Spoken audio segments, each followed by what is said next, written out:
Hey, beautiful souls, hope you're feeling relaxed. Let's do a quick check-in. What's something simple that brought you joy today? A warm drink? A cozy blanket? A kind word?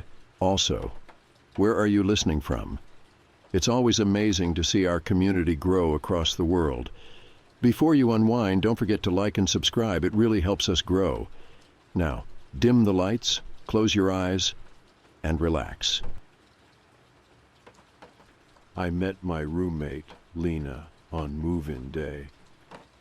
She seemed normal, a little quiet, a little intense, but nothing weird. She was already in the dorm when I arrived, sitting cross-legged on the bed by the window, a book in her lap. She didn't look up right away when I walked in, just kept reading. "Hey," I said, dropping my bags. She turned her head slightly, as if she was only just noticing me. Then she smiled small, polite, calculated. "Hi," she said. Her voice was soft. She didn't say much else, just went back to her book while I unpacked. The room was small, like most dorms. 2 beds, 2 desks, a shared closet, bland beige walls, and a window that overlooked the courtyard. We made small talk, the usual questions. "What's your major? Where are you from? Do you know anyone here?" She answered each one simply, without elaborating. "English major, from 3 hours away. Didn't know anyone." Her voice was always quiet, measured, never hurried, never uncertain. That was my first impression of Lena. Strange, but not weird. At least, not yet. The first night I noticed something odd. I was lying in bed, exhausted from moving in, half asleep when I realized something. Lena hadn't turned off her light. I cracked one eye open. She was still sitting on her bed, still cross-legged, still reading. I blinked, groggy. "Hey, you going to sleep soon?" She turned a page. "I don't need much sleep." I frowned. "Lucky you," I muttered, rolling over. Maybe she was just a night owl. Maybe she had insomnia. I didn't think much of it. Until the next night. And the next. And the next. A week passed, and I had never not once seen Lena go to sleep. At first, I thought maybe she just stayed up later than me and woke up earlier. Maybe our schedules just didn't match. So one night, I tested it. I stayed up as long as I could, pretended to sleep, but kept sneaking glances at her. She never moved.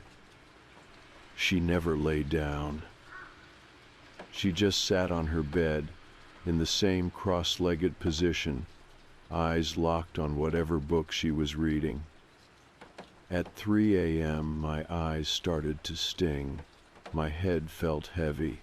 I drifted for a second, my body forcing itself into sleep. When I jolted awake, Lena was exactly the same. Same position, same book in her hands, but she wasn't turning pages anymore. She was just staring at me. I felt a chill crawl up my spine. "Lena?" My voice was hoarse.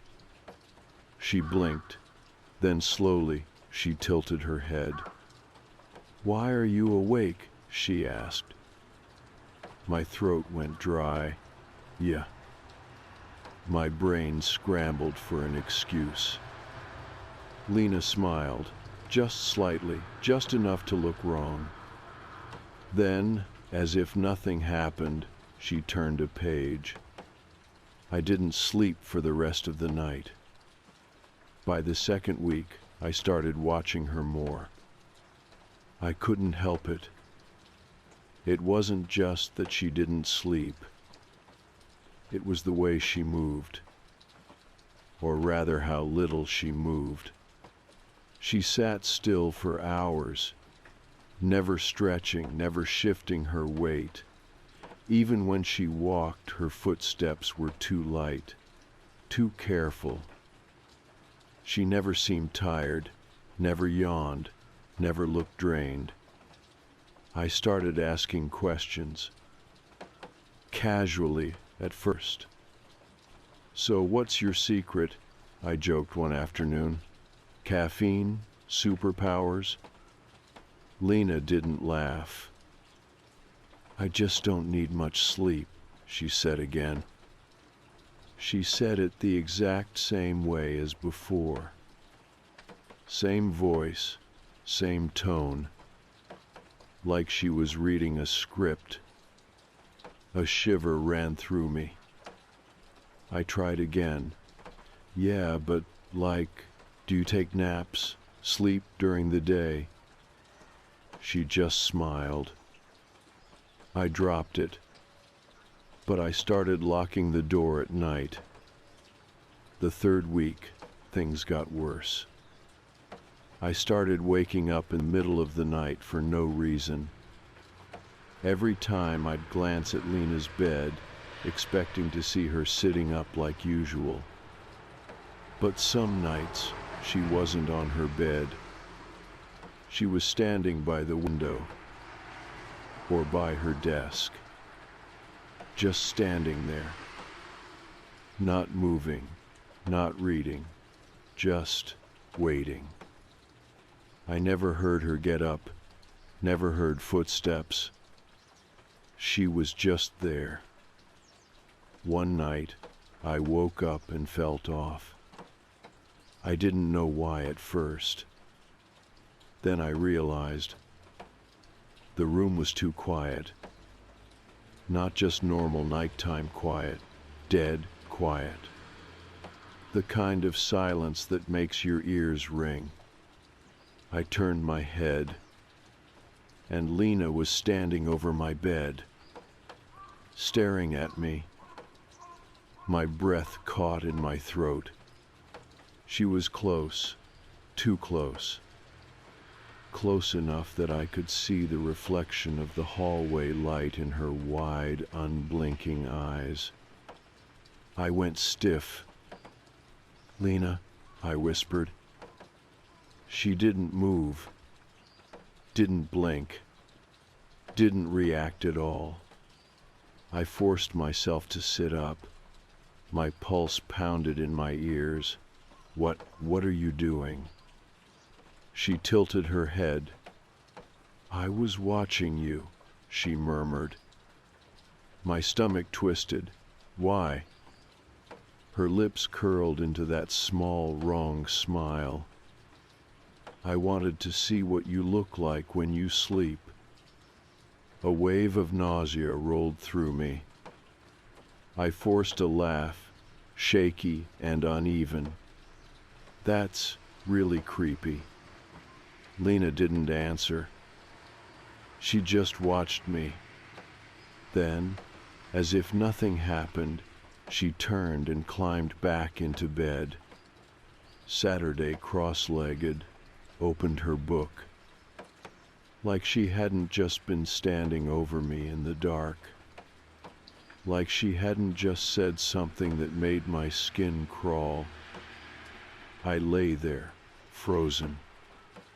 I wanted to believe it was sleepwalking. I wanted to believe she was just weird. But I didn't. I couldn't. Because as I lay there, wide awake, I heard something else. A whisper. Soft, faint, almost like a giggle. Not from Lena's bed. From the corner of the room. From the darkness. I squeezed my eyes shut. I didn't sleep for the rest of the night. And I knew deep down I had to get out of this room before it was too late. I woke up exhausted. Not physically, but mentally. That kind of exhaustion where your body isn't the problem, your mind is. The kind that sits in the back of your skull, weighing down every thought, making everything feel slightly off. I sat up slowly, rubbing my eyes. Lena was already awake. Of course she was. She was at her desk, sitting perfectly straight, fingers resting on an open book. She wasn't reading, though. She was just staring at the pages. I swallowed, my mouth dry. "Morning," I muttered. She didn't look up right away, just sat there, motionless. Then, like someone flipping a switch, she turned her head toward me, smiling. "Good morning." Her voice was too soft. I forced myself to act normal, reaching for my phone. 7:42 a.m. I had class in an hour. Lena still hadn't blinked. I swung my legs over the bed and stood up. I could feel her eyes following me, but I didn't look at her. "Did you sleep okay?" she asked. My stomach clenched. I forced a laugh. "Yeah, great." I grabbed my towel and headed for the door. The whole time, I felt like she was watching me go. I showered for longer than usual. I let the hot water run over my face, trying to scrub the night away, trying to forget the way Lena had stood over my bed, trying to forget what she had said. "I wanted to see what you look like when you sleep." A shiver ran through me. I took a deep breath, gripping the sink. I needed to talk to someone. After class, I found Maggie. We had met during orientation, and even though we weren't that close, she was the only person I trusted right now. I pulled her aside, glancing over my shoulder. Lena wasn't nearby. "I need to tell you something," I said quietly. Maggie raised an eyebrow. "What's up?"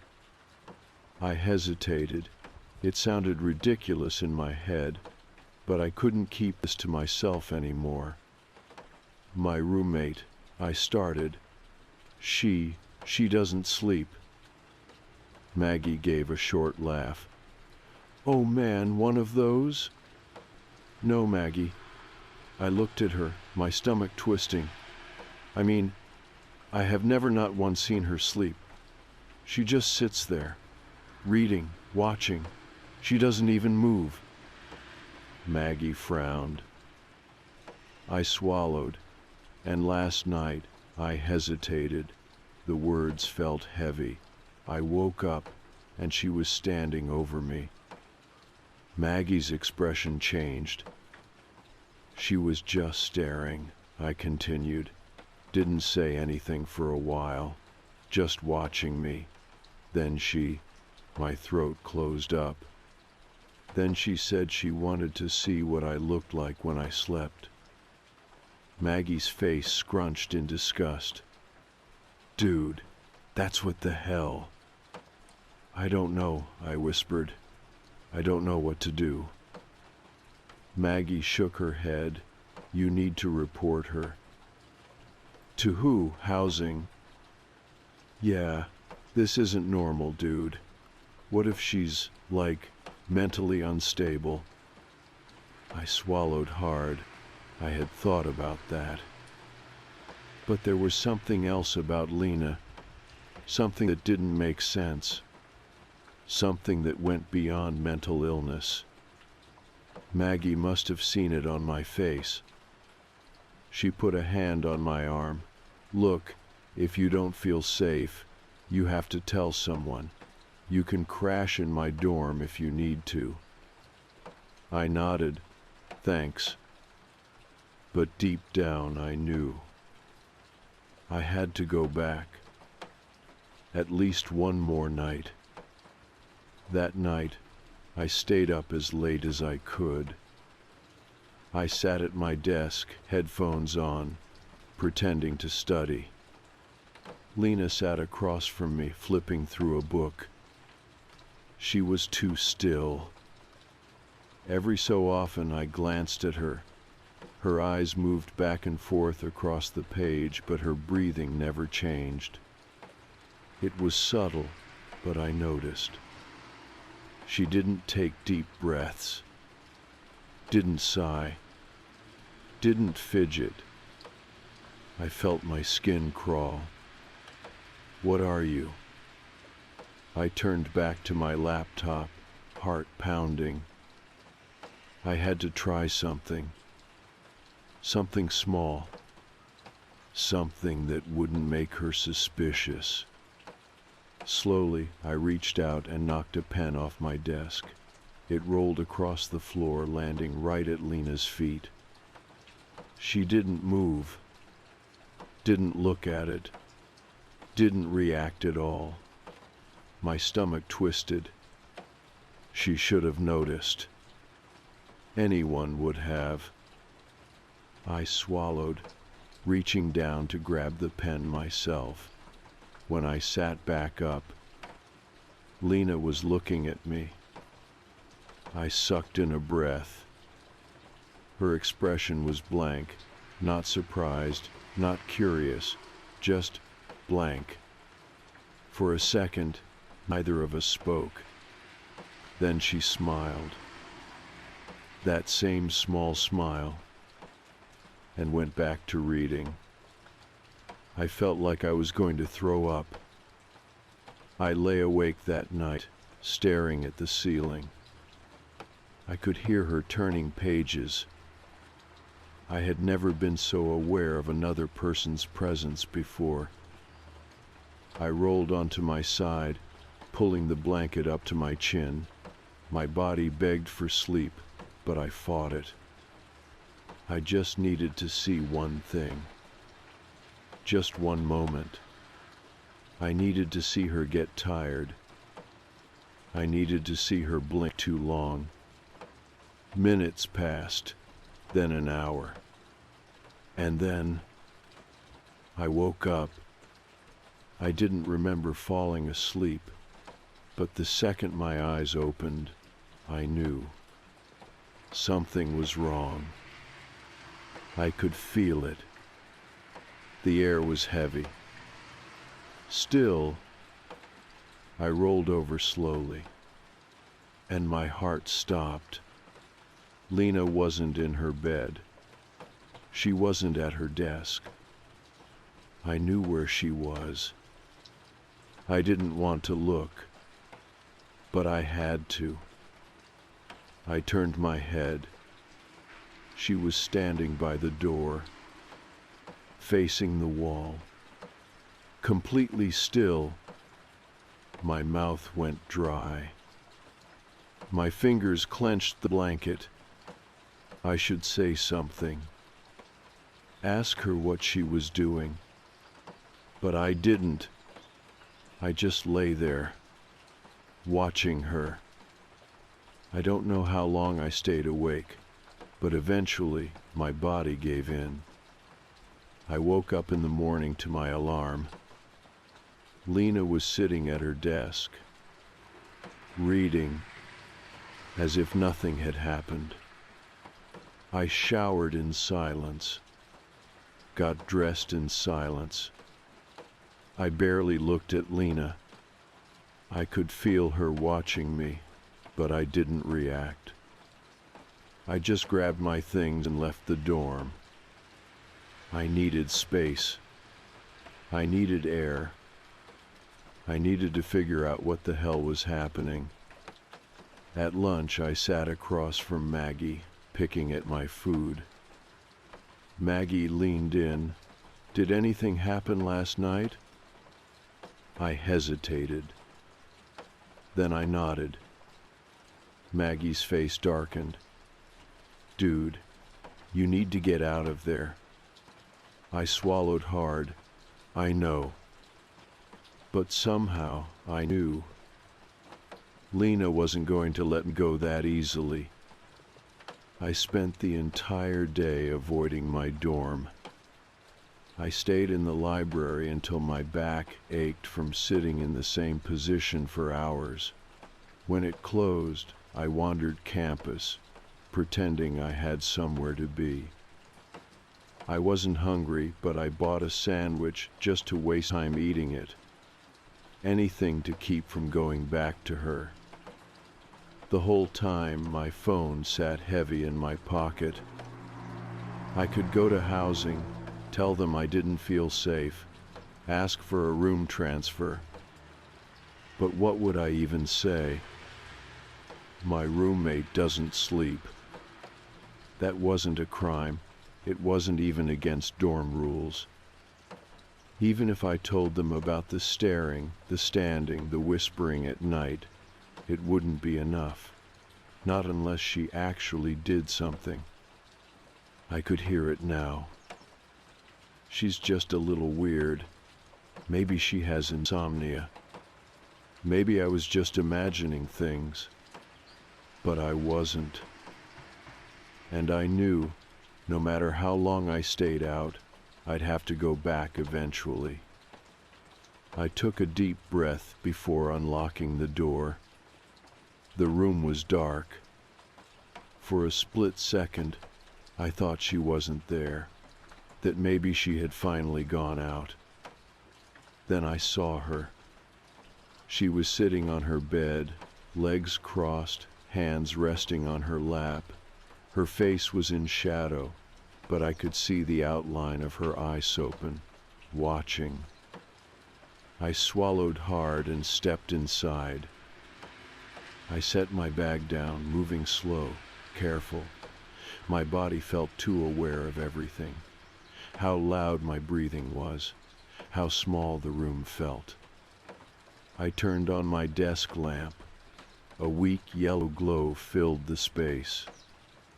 Lena still didn't move. "You were out late," she said softly. My fingers tensed on the strap of my bag. Yeah. I forced myself to act normal, took out my laptop, plugged in my phone, didn't look at her. She didn't ask where I was. She didn't ask what I was doing. She just sat there. I could feel her staring. I almost turned to her to say something, anything, but then she moved. Not much. Just her head tilting slightly. Her neck bending at an angle that wasn't natural. My stomach twisted. I forced my gaze back to my laptop. My hands were cold, fingers stiff. I couldn't be here anymore. Tomorrow, I'd talk to housing. Tomorrow, I'd be gone. I lay in bed with my back turned to her, forcing myself to breathe slow. I knew she was awake. I knew she was still sitting there. I kept my eyes shut, pretending to be asleep. A long, heavy silence stretched between us. Then, a rustle. Not loud, not obvious. Just the sound of fabric shifting. My fingers curled into the blanket. Then, soft and slow, a whisper. I barely heard it over my heartbeat. It wasn't my name. It wasn't words. It was just muttering. Quiet, too quiet. Like she was talking to herself. Or to something else. I squeezed my eyes shut. If I opened them, I'd see her sitting up. Or standing. Or worse, right beside my bed. I wanted to scream. Wanted to run. But I didn't. I just lay there, listening to whatever she was whispering. I don't know when I finally passed out, but when I woke up, Lena was standing by the closet, facing inside, perfectly still. I couldn't move, couldn't breathe. I wasn't dreaming. She was awake, and she was waiting for something. I barely got through the next day. I moved like a ghost, floating from class to class, barely hearing what anyone said. I didn't take notes, didn't eat. All I could think about was last night. What had she been whispering? What was she waiting for? I sat across from Maggie at lunch, barely touching my food. Maggie frowned. "Dude, you look like hell." I swallowed. "I need to get out of that room." "Did you tell housing yet?" I shook my head. She huffed. "Jesus, Ethan. What if she's dangerous?" That's what I was afraid of. But I didn't know how to prove it. I pushed my tray away. "I'll go after class."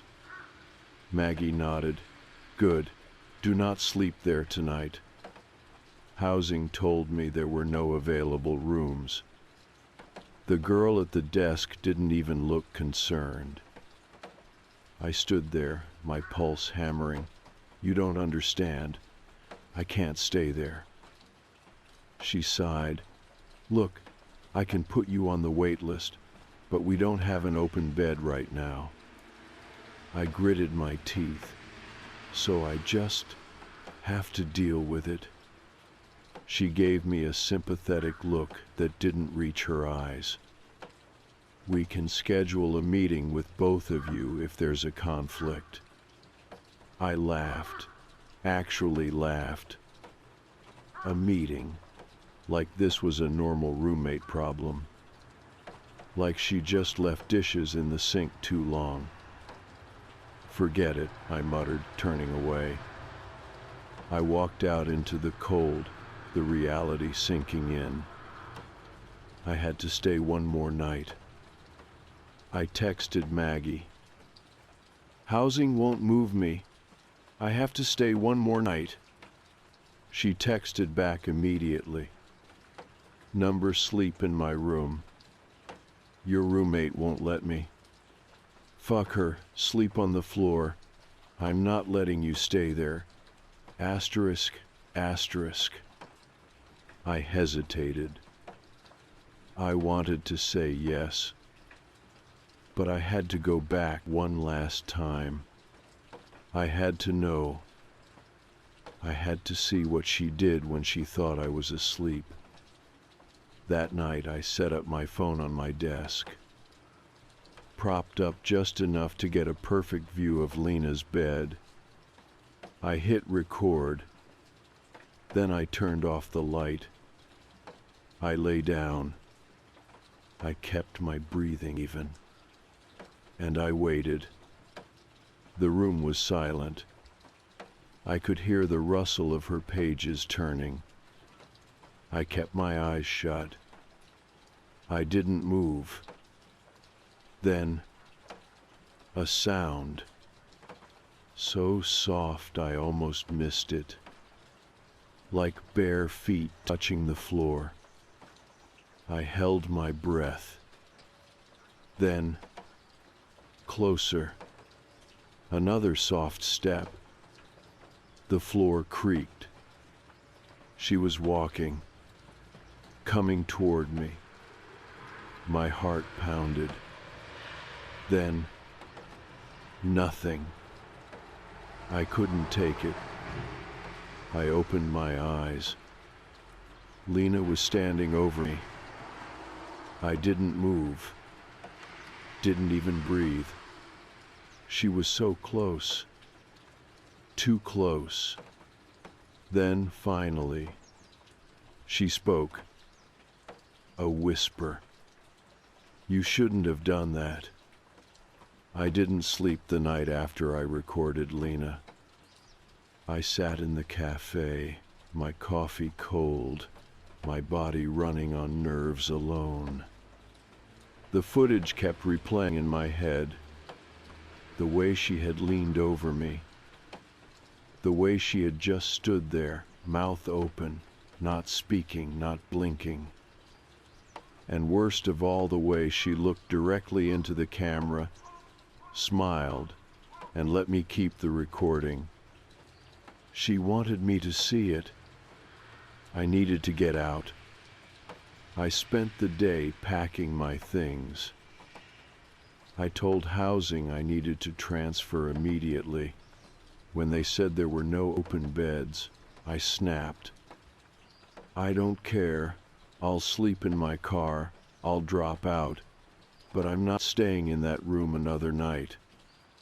The desperation in my voice must have done something, because the girl at the desk finally sighed and checked the system again.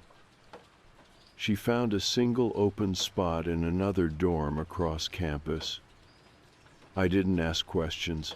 I took it. I grabbed my stuff and left. Lena wasn't in the room when I moved out. Her bed was perfectly made. The closet door was slightly ajar, but I didn't dare look inside. I told myself not to think about the black book she had left on my bed.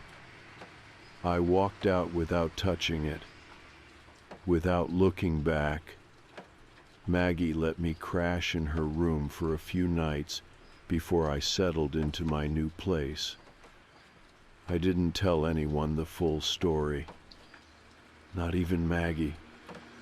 She asked once, "Did Lena say anything when you left?" I hesitated, then shook my head. She wasn't there. Maggie exhaled, running a hand through her hair. That's probably for the best. I nodded, forcing myself to agree. But part of me wondered if Lena had known. If she had let me leave. A week later, I got a text from a random number. I hesitated before opening it. "Lena, you left some things in the room. Want me to bring them to you?" I felt something cold crawl down my spine. I hadn't left anything behind. I was sure of it. I didn't respond. A few minutes later, she sent another text. "Lena, are you sure you don't want to come get them?" My stomach twisted. She knew. She was messing with me. I blocked the number. But even after that, I couldn't shake the feeling that she wasn't done with me. 2 weeks later, I was walking to class when I saw her. She was standing outside my old dorm building. Just standing there. Not talking to anyone. Not looking at her phone. Just standing. And she was watching me. My breath caught in my throat.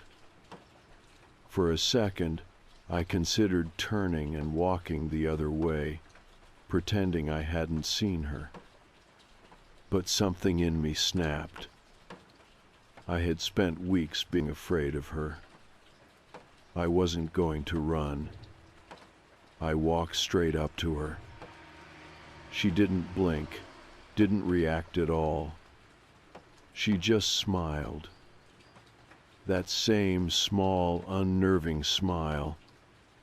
I clenched my fists. "What do you want?" Lena tilted her head. Then she finally spoke. "I liked being your roommate." My stomach twisted. I forced my voice to stay even. "You're not normal, Lena." Her smile widened. And for the first time she laughed. A soft, breathless laugh. "Normal?" she repeated. "What's that?"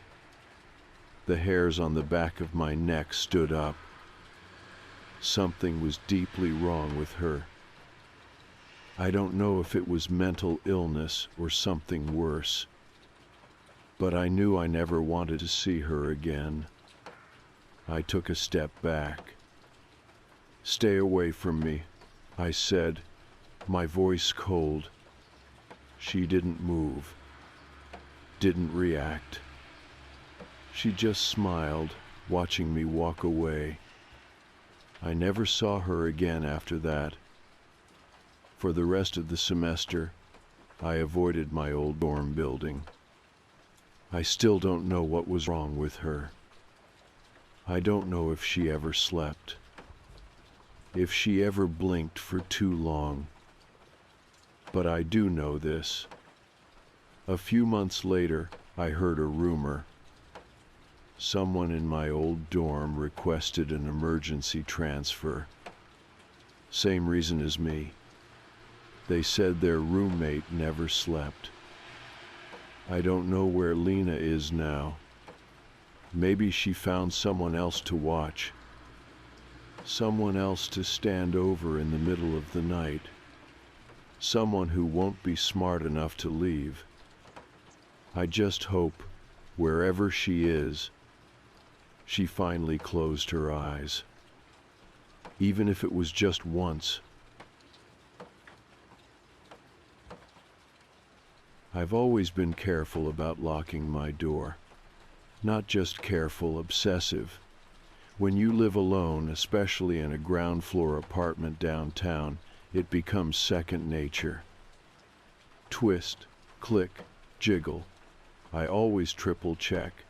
Sometimes I'd even get halfway down the hallway, stop, sigh, then march back to confirm I'd locked it. So when I got home that Thursday night after working a double shift, something felt off the moment my key touched the handle. There was no resistance, no gentle tug of the deadbolt. Just the silent glide of an unlocked door opening. I paused there, hand hovering, eyes narrowing into the darkness beyond the doorway. My first thought was simple. Had I forgotten to lock up this morning? No, I remembered clearly. I'd locked it. Twice, and I'd checked again before I left. I stepped inside slowly, flipping on the hallway light. My apartment greeted me exactly how I'd left it. The worn sofa, coffee cup still sitting on the counter from breakfast, and the small stack of mail tossed carelessly onto the kitchen table. Everything was untouched, still arranged in the lazy chaos of my daily life. I even opened my bedroom door, my heart quickening slightly, expecting someone or something to jump out. But the room was empty, silent, safe. Still, I couldn't shake the unease. An unlocked door felt like an invitation, but maybe I was being paranoid. After all, exhaustion can play tricks on you. So, I locked the door again, checked twice, and finally let myself unwind enough to sleep. The next day at work, I barely thought about it.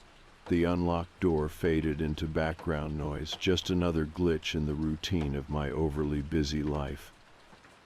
But that night, as I approached my door again, the uneasy feeling surged back, stronger than before.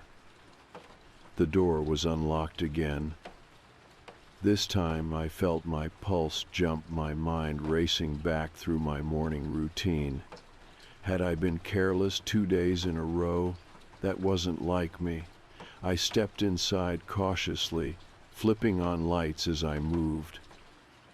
At first glance, everything seemed normal again except for something small, something easy to miss if you weren't paying attention. My shoes, usually kicked haphazardly near the door, were lined up neatly against the wall. I never did that. Never. My shoes were always a mess, one on top of the other, scattered by the door in a permanent state of chaos. Someone had moved them. Someone had been here. A cold feeling spread through me. It wasn't panic, exactly, it was quieter, sharper. I quickly checked every room again, more urgently this time, opening closets and cupboards, peering behind shower curtains. Nothing, no one. But the certainty lingered.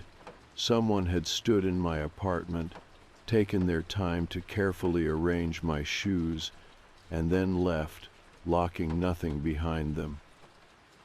I didn't bother changing before marching straight downstairs to bang on the building manager's door.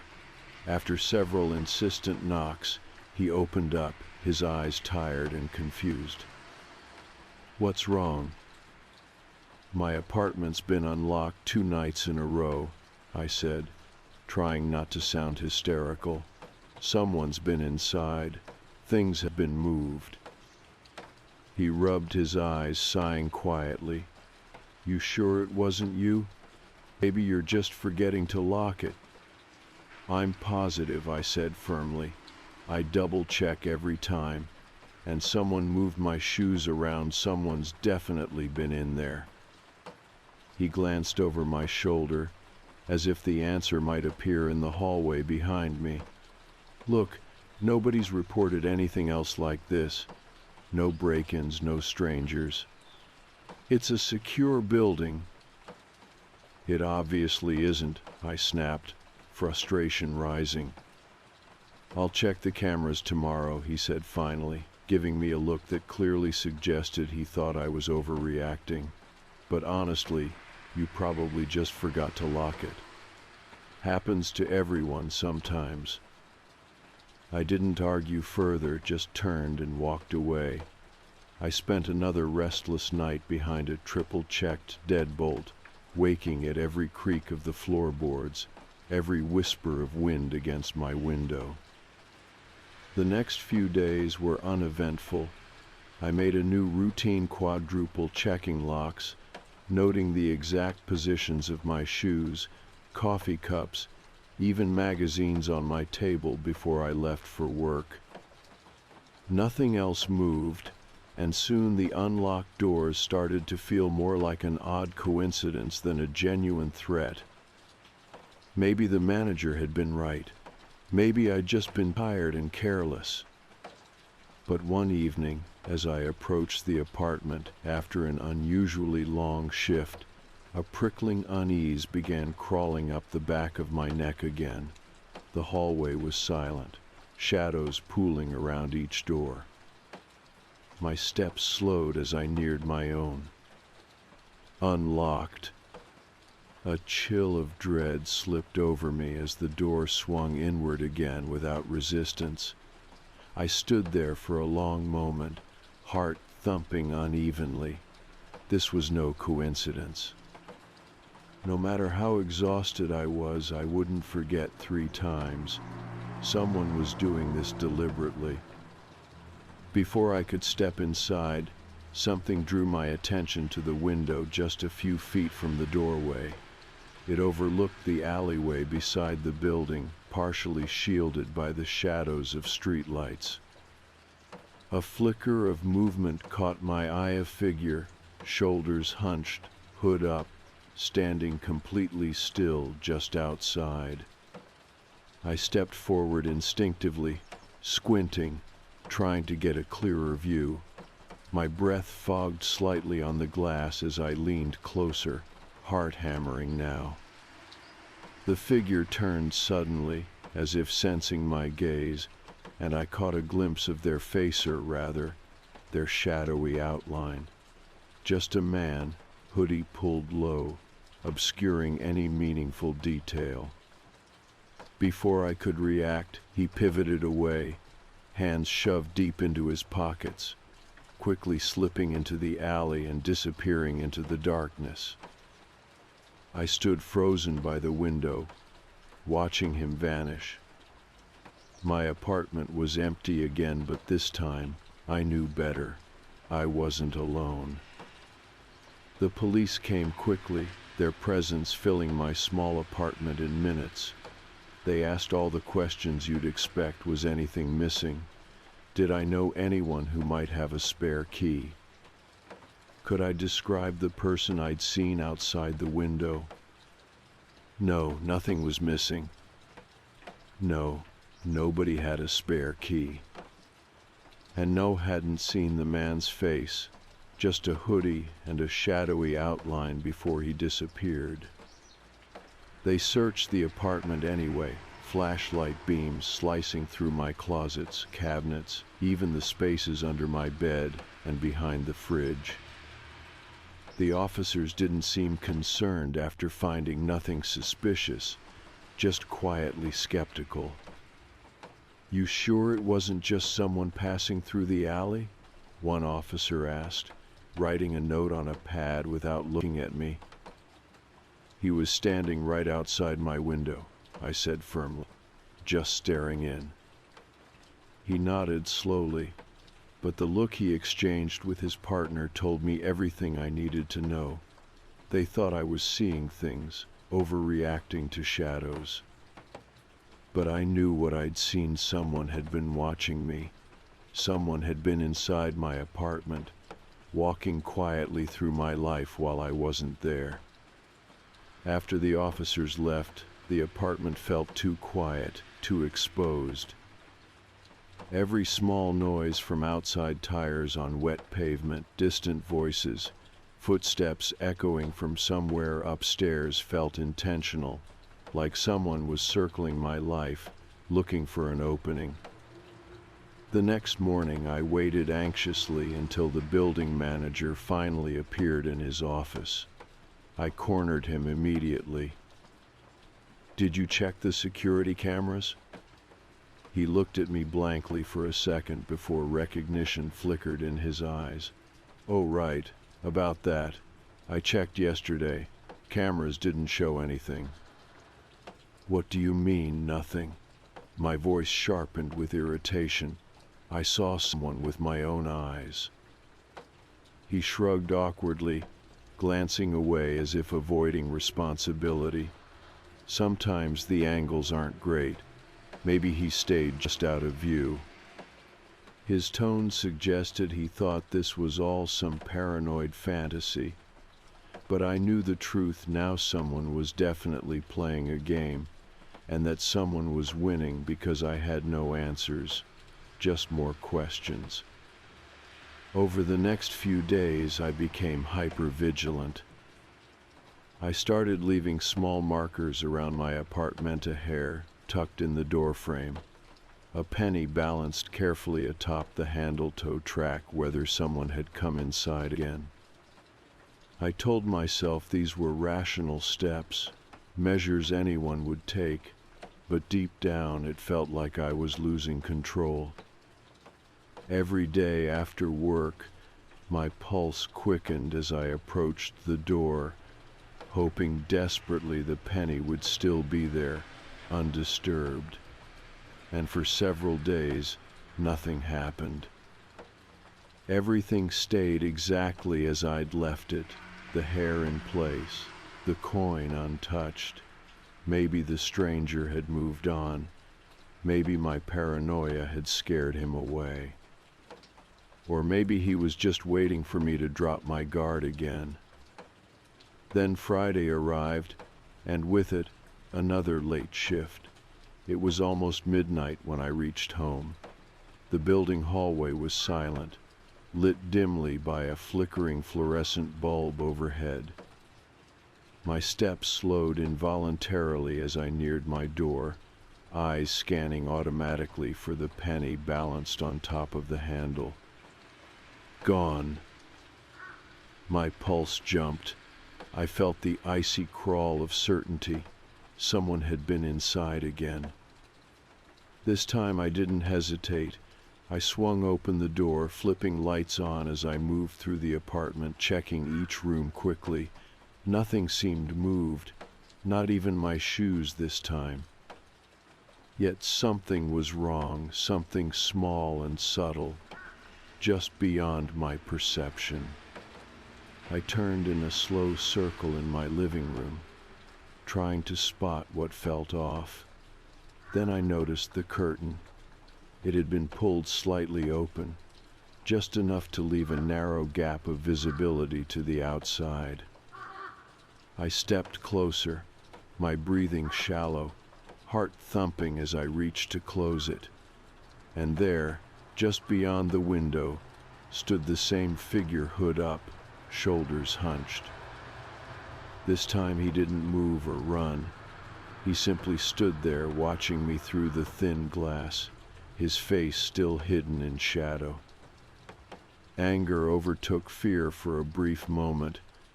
I smacked my palm hard against the window, yelling, "Who the hell are you? Leave me alone." The man didn't flinch, didn't even twitch. He just stood motionless, watching. After a long, unbearable moment, he calmly turned and walked away, blending into the darkness again. I called the police once more. They arrived faster this time, but their presence felt almost pointless. They walked around, scribbled notes, and reassured me vaguely they'd keep an eye out. But I could sense their growing skepticism. They thought I was imagining it, overreacting. Paranoia wasn't a crime, but stalking was. The problem was, without proof or damage, they wouldn't do anything more. After they left again, I locked every window, double-checked the deadbolt, and dragged my small bookshelf in front of the door as an extra barrier. It was an illusion of safety, a flimsy reassurance, but better than nothing. Saturday passed in tense silence. I barely left my apartment. Every sound outside drew me toward the window, eyes scanning anxiously. But the figure didn't return that night. Sunday was equally silent, and soon the silence became oppressive. It felt more like waiting than peace, like a countdown toward something inevitable. On Monday morning, after another sleepless weekend, I approached the manager again, demanding to see the security footage myself. Reluctantly, he let me into the tiny office filled with flickering screens. I spent nearly an hour scrolling through footage from the hallway outside my door, the timestamp blurred past in grainy black and white. Nothing appeared out of the ordinary until suddenly it skipped, jumping ahead nearly 15 minutes. "Why'd it skip?" I asked sharply. He shrugged, defensive again. "Probably just a glitch. Happens sometimes." I stared at him, disbelief boiling beneath my skin. It wasn't a glitch, someone had tampered with it. That evening, I sat alone on my couch, door barricaded, trying to decide if I should leave, move away, start fresh. But running felt like admitting defeat, giving him exactly what he wanted. A quiet sound echoed softly through the apartment. I froze, listening carefully, uncertain if I'd imagined it. Seconds passed. Silence settled back into the room, heavier than before. Then, from just outside my door, came another sound, soft, deliberate footsteps, stopping right at the threshold. Someone was standing there, inches from the locked door, silently waiting.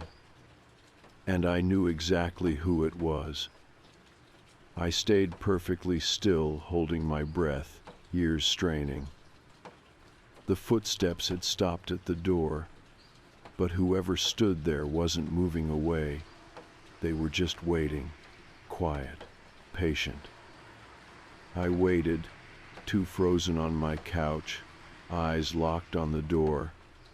I thought about shouting, calling the police again, but my phone still sat uselessly on the coffee table. Even fully charged, it wouldn't have mattered. The police had already made it clear they didn't believe me, not without proof. Minutes passed, stretching painfully long. My muscles started to ache, but I didn't dare shift positions. The silence pressed down, heavy and unbearable. Finally, I heard the footsteps again, slow, deliberate, fading away down the hallway. I exhaled quietly, muscles unclenching, but the relief didn't last. I knew this wasn't over. He'd been here multiple times already, moving quietly through my life like it belonged to him. He wouldn't stop until he had what he wanted. Whatever that was. The apartment suddenly felt too open, too vulnerable. I needed to get out, but this time, I wasn't coming back. Moving as quietly as possible, I grabbed my phone, keys, and wallet and stuffed them into my coat pocket. I didn't even bother with a bag I was leaving right now. But first I had to check. Had to be sure. I moved slowly to the door, pressed my ear against it, and listened. Silence. With trembling fingers, I unlocked the door, turned the handle, and opened it an inch at a time. The hallway was empty. I stepped out, closing the door softly behind me. My eyes scanned the dim hall, half expecting him to step out from behind a corner. But it was empty, lit only by flickering fluorescence. Quickly, I hurried toward the stairwell, refusing to look back.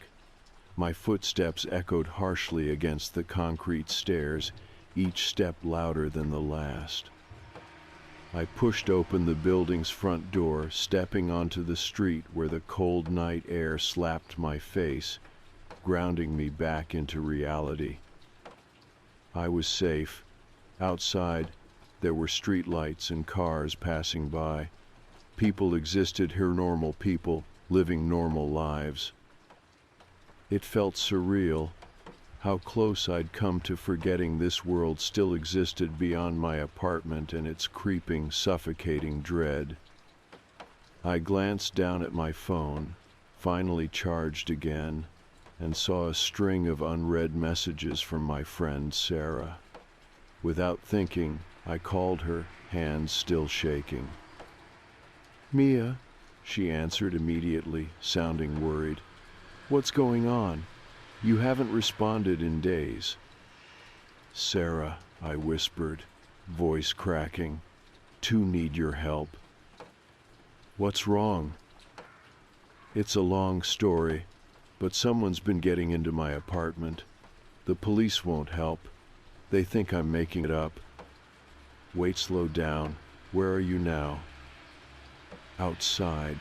I'm on the sidewalk," I said, scanning the quiet street around me, shadows pooling beneath street lamps. "Can you come get me?" "Yeah, of course," she replied quickly. "Stay put. I'll be there in 10. She hung up, and I sank down against the cold brick wall of the building, pulling my coat tighter around me. I didn't take my eyes off the street, expecting at any moment to see the shadowy figure appear again, standing beneath a streetlight, waiting for me. But the street stayed quiet, empty. Sarah pulled up exactly 10 minutes later, her headlights slicing through the darkness. She jumped out, worry etched across her face. "Mia, oh my God, what's going on?" "I'll tell you in the car," I said, hurrying into the passenger seat. As she pulled away, I filled her in every detail of the unlocked doors, the moved items, the man watching me from the shadows. She listened quietly, face pale and tight, her knuckles white against the steering wheel. When I finished, she was silent for a long moment before finally speaking.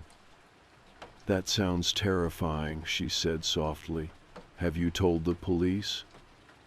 I tried. I muttered bitterly. They don't believe me. She glanced at me, her expression troubled. Well, you're not going back there. You can stay with me until we figure this out. Thank you, I whispered, tears finally burning behind my eyes. For the first time in days, I felt safe. Sarah's place was quiet, comforting. She made tea, insisting I rest on her sofa. The warmth of her apartment, her calm voice, and the gentle hum of traffic outside all reminded me that life could still feel normal. I drifted into a dreamless sleep, exhaustion finally overtaking the adrenaline. The next morning, I woke slowly, blinking in confusion until the memory of everything hit me at once. The relief faded quickly, replaced by anxiety.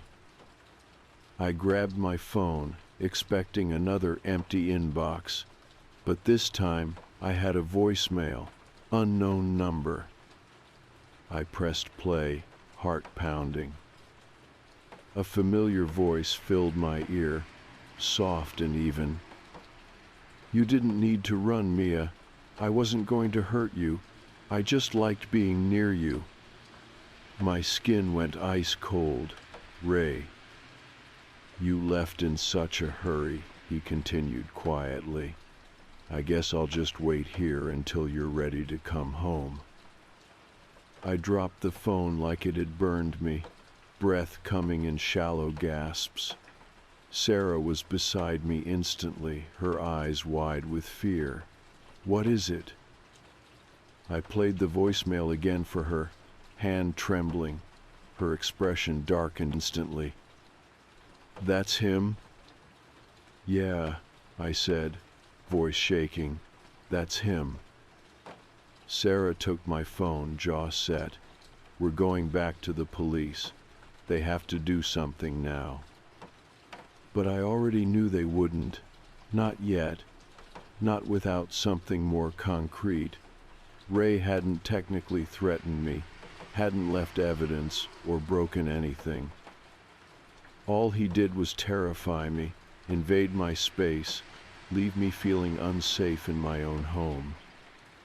But maybe this was enough proof that I wasn't imagining things. Proof that someone really had been watching me, quietly invading my life. Maybe now, finally, someone would listen. Or maybe Ray would just vanish again, another shadow blending into the darkness, waiting patiently for his next chance. Either way, I wasn't going back. I was done waiting, done pretending this wasn't real. I'd move, find a new place, somewhere safer. I'd learn to trust again, slowly. But I'd always remember. I'd always remember the feeling of coming home to an unlocked door. The quiet, deliberate steps behind me. The man who stood silently in the dark watching. And that soft, patient voice on the phone whispering that he just wanted to be near me.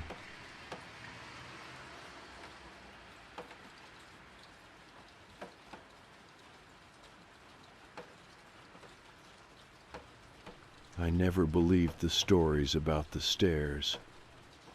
You hear things when you spend enough time in the outdoors. Old folklore, weird local legends.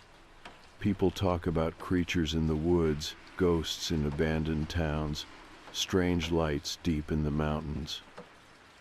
But the one that always stuck with me was the stairs. Random, isolated staircases in the middle of the forest, with no ruins, no buildings, nothing.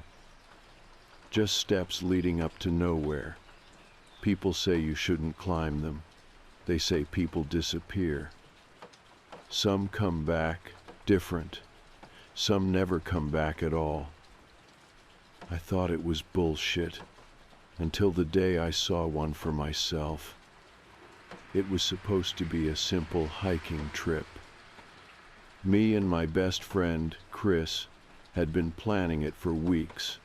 2 days out in Black Hollow Forest, camping overnight before looping back the next morning. Nothing extreme, just an escape from work, responsibilities, and the noise of everyday life. Chris was always the more experienced hiker between us. He knew how to read maps, make fires, and handle himself in the wild. I trusted him.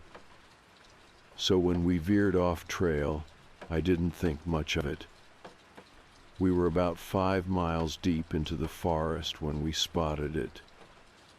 At first, I thought my eyes were playing tricks on me. The trees had thinned out in one section, creating a small clearing, and in the center of it, stairs, perfectly intact. They weren't ruins. They weren't crumbling. They looked solid, like they had been built yesterday. It was a short flight, maybe 12 steps total, leading up to nothing. No platform, no structure, just stairs standing alone in the woods. I stared, my stomach twisting with unease. Chris let out a low whistle. Holy shit. What the hell is that? I muttered. He took a step closer. You ever hear those stories about stairs in the woods? I forced a laugh. You mean the creepy internet posts? Yeah. Chris grinned. Think this is one of them? I shifted my weight. The clearing was too quiet. No birds. No wind rustling through the leaves. The air felt heavy. Dude, I said uneasily, let's just keep moving. But Chris wasn't listening. He took another step forward, eyes locked on the stairs. It's so weird, he murmured. It looks brand new. I felt my pulse pick up. Something about this felt wrong. I'm serious, man. Let's go, I said.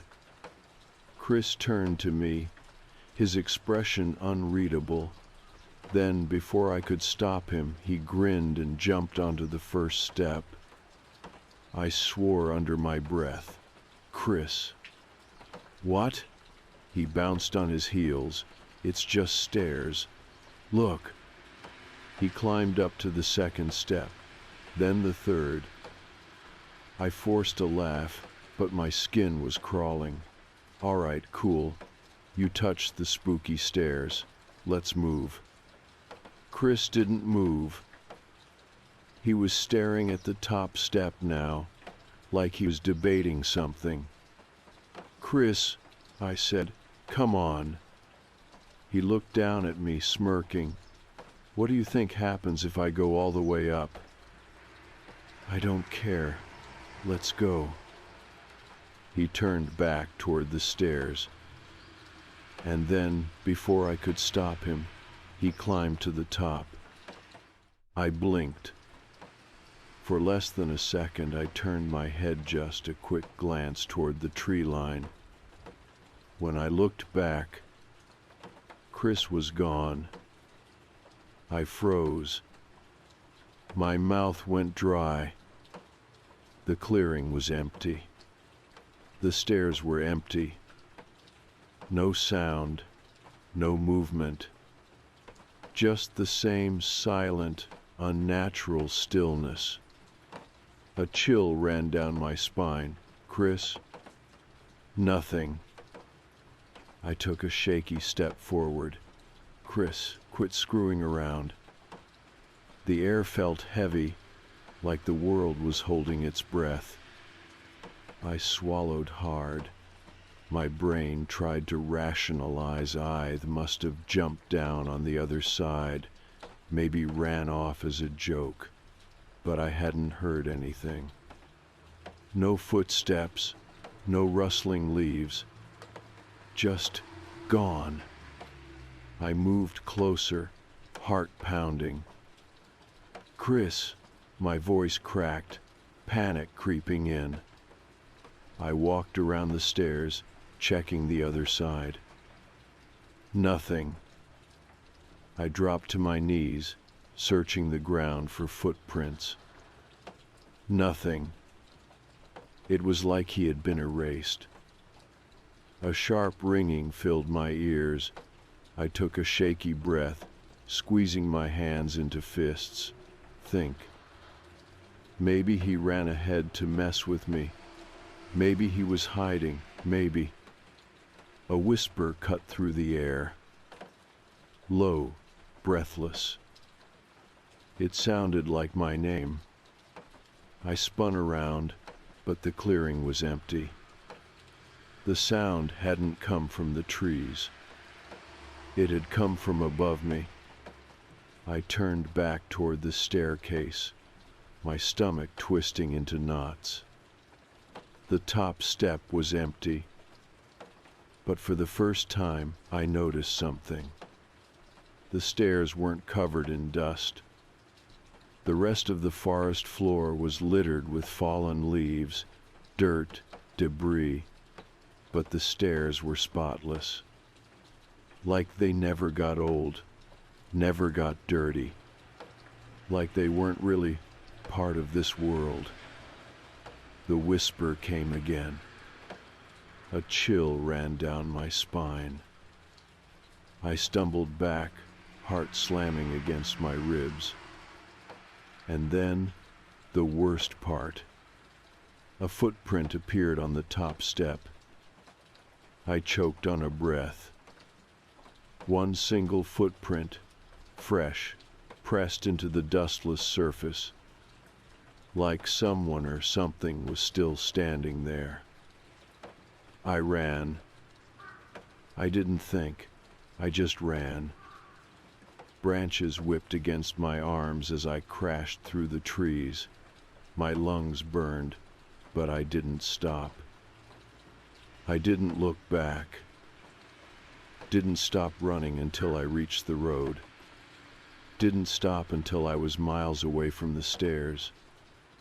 Chris was gone, and I had no idea where he went.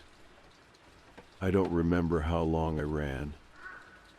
The trees blurred together as I stumbled through the woods, branches whipping at my face. My legs burned, but I couldn't stop. I wouldn't stop. Every instinct in my body screamed at me to get as far away from that clearing as possible. Chris was gone, just gone, and I had left him. The thought made me slow down, gasping for air. My head was spinning, my body shaking from adrenaline and fear. I turned in a circle, trying to get my bearings, but everything looked the same: endless trees, endless shadows stretching between them. I had no idea where I was. "Shit," I muttered under my breath, pressing my hands to my knees. Think. I needed to think. Chris couldn't have just disappeared. There had to be a logical explanation. Maybe I had hallucinated it. Maybe he had jumped off the stairs and taken off running, trying to mess with me. Maybe he was hiding somewhere nearby, laughing his ass off at how scared I looked. That sounded like Chris. It was the only explanation that made sense. I straightened, forcing my breath to slow. I had to go back. I had to find him. Even if the thought made my skin crawl. The woods felt different now. I couldn't explain it, but something about the air had changed.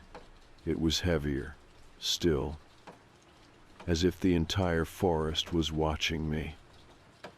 I swallowed hard and turned around, trying to retrace my steps.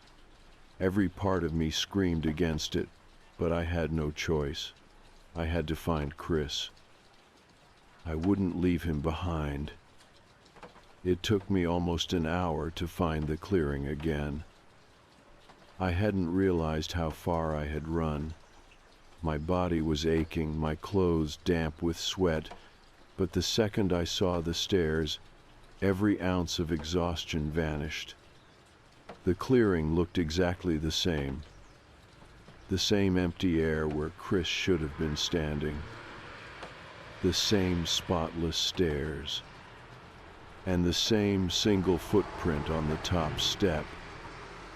I stopped at the edge of the trees, my pulse hammering. I didn't want to get closer. I didn't even want to be this close. But I had no choice. I cupped my hands around my mouth. "Chris!" My voice echoed. Too loud. Too sharp. The forest swallowed the sound like a vacuum. No birds, no wind, just silence. My stomach clenched. "Chris," I tried again. Nothing. I forced myself forward, step by step, scanning the staircase. There was nowhere he could have gone. The trees weren't dense enough for him to hide, and there were no footprints leading away from the stairs. Just nothing. My breath hitched. It didn't make sense. I stepped closer, then closer. The air around the stairs felt colder, like I had just stepped into a freezer. I hesitated, then reached out and touched the railing. Freezing. Not like regular cold unnatural, like metal left outside in the dead of winter. I yanked my hand back, heart hammering. Something about this wasn't right. I stepped back, and that's when I heard it. A breath.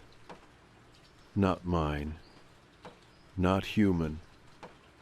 Just behind me. Slow, wet. I spun so fast I nearly fell. Nothing. The clearing was empty. But I could feel it. Something was standing right there. I bolted. I didn't care anymore. I ran harder than I ever had in my life, my lungs screaming for air. I crashed through the trees, blindly sprinting in the direction of the main road. I didn't look back. I couldn't. I made it back to town just after dark. My legs barely carried me to my truck, parked near the base of the trail. My hands shook as I fumbled with the keys, my heart pounding so hard it hurt. As soon as I got inside, I locked the doors and sat there, panting. I had no idea what to do. I wanted to call someone, but who? The police. What was I supposed to say? "Hi." My friend climbed some random stairs in the woods and vanished into thin air. They'd think I was crazy. I forced my breathing to slow. My entire body ached, my hands still trembling as I gripped the wheel. Chris was missing. I had to do something. But there was only one thing I could do. I started the truck, and I drove to the police station. Filing a missing person report was one of the worst experiences of my life. The officer taking my statement looked skeptical from the moment I started talking. "You're saying he vanished?" I swallowed hard. "Yes." "No sound, no struggle, just disappeared?" I nodded. The officer glanced at his partner, then back at me. "And you didn't see anyone else out there?" "No," I said firmly. "It was just us." He scribbled something down, And this was in the clearing? Yes, near. I hesitated. Near the stairs. I knew how it would sound. The officer raised an eyebrow. Near what? I forced myself to say it. A staircase. He paused. A staircase? I nodded. Just in the middle of the woods. No building, no ruins, just stairs. Silence. The officer's face didn't change, but something in his posture shifted. Like he recognized what I was talking about. Right, he said finally. We'll send out a search team. His voice was careful. Too careful. I frowned. You've heard of them, haven't you? He didn't answer right away. Then, after a beat, he let out a slow sigh and leaned forward. I've heard a lot of stories, he admitted. People finding stairs in the woods, people disappearing. My stomach turned. He ran a hand over his face. Here's what I'll tell you. Don't go back out there. If you see anything strange, stay away. I swallowed hard. And Chris? The officer hesitated. We'll find him. But something in his voice didn't sound convinced. I left the station feeling worse than before. Something was wrong. Chris was gone. And the cops knew something they weren't telling me. I barely slept that night. I just couldn't. I kept checking my phone, waiting for a call, an update, anything. But nothing came. By morning, I had made up my mind. I wasn't going to just sit here. I was going to find Chris myself.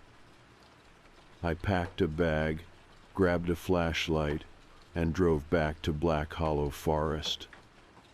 I had no idea what I was walking into, but I knew one thing. I wasn't leaving without him. I shouldn't have come back. Even as I parked at the trailhead, the weight of my decision settled deep in my chest like a stone. I had barely slept the night before, but no amount of exhaustion could dull the one thought racing through my head. Chris is still out there. The cops were looking, but I knew they weren't going to find him, not unless they were willing to look at the stairs. And from the way that officer had reacted last night, I had a sinking feeling they weren't. I had no choice. I had to do it myself. I checked my gear flashlight, extra batteries, a hunting knife I barely knew how to use, and a length of rope I wasn't even sure I needed. It wasn't much, but it was better than nothing. The woods were different today. They felt heavier. The moment I stepped off the trail and into the trees, I felt it, that eerie, unnatural silence. No birds, no wind. Just the sound of my own footsteps crunching on leaves. Like the forest was waiting for me. I swallowed hard and kept moving. It took me half the time to reach the clearing today. Maybe it was adrenaline, or maybe I had just memorized the way.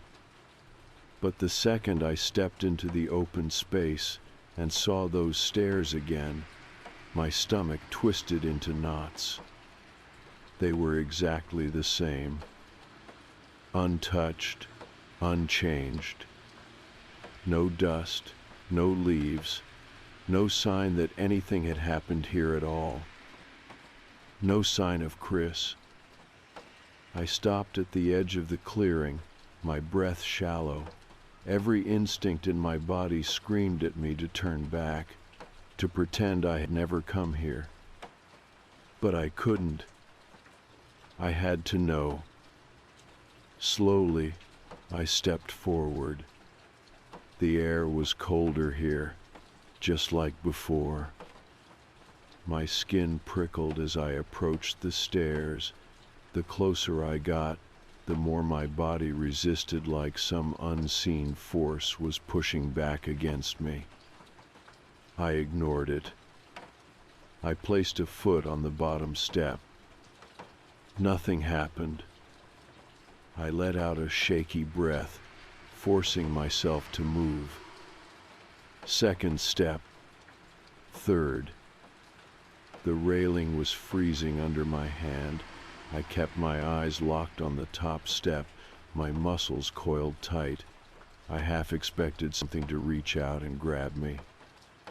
Or worse, for Chris to suddenly be there, staring at me with empty eyes. I reached the top. My pulse pounded in my ears. I turned in a slow circle. And nothing. Just the clearing stretching out around me. The same trees, the same silence. I felt stupid. What did I expect? That I'd step onto the last stair and suddenly be in another world. That I'd find Chris standing here, waiting. I exhaled sharply and stepped down. The second my foot left the top step, something whispered my name. I froze. It wasn't loud, barely more than a breath, but I heard it. I swallowed, heart hammering. My gaze darted across the trees, but the clearing was still empty. The whisper came again. Ethan. My blood turned to ice. Chris. It sounded like Chris. I turned toward the trees. He was there, standing just past the tree line, barely visible between the branches. His clothes were dirty, his face pale, his hair hanging over his eyes, but it was him. My throat tightened. Chris? He didn't answer. He just stood there, watching me. I took a step forward. My legs felt unsteady, my whole body buzzing with adrenaline. Chris, what the hell happened? Still, he didn't move. I got closer. His eyes were wrong. Dark, hollow, like he wasn't really looking at me. A deep, sinking feeling settled in my chest.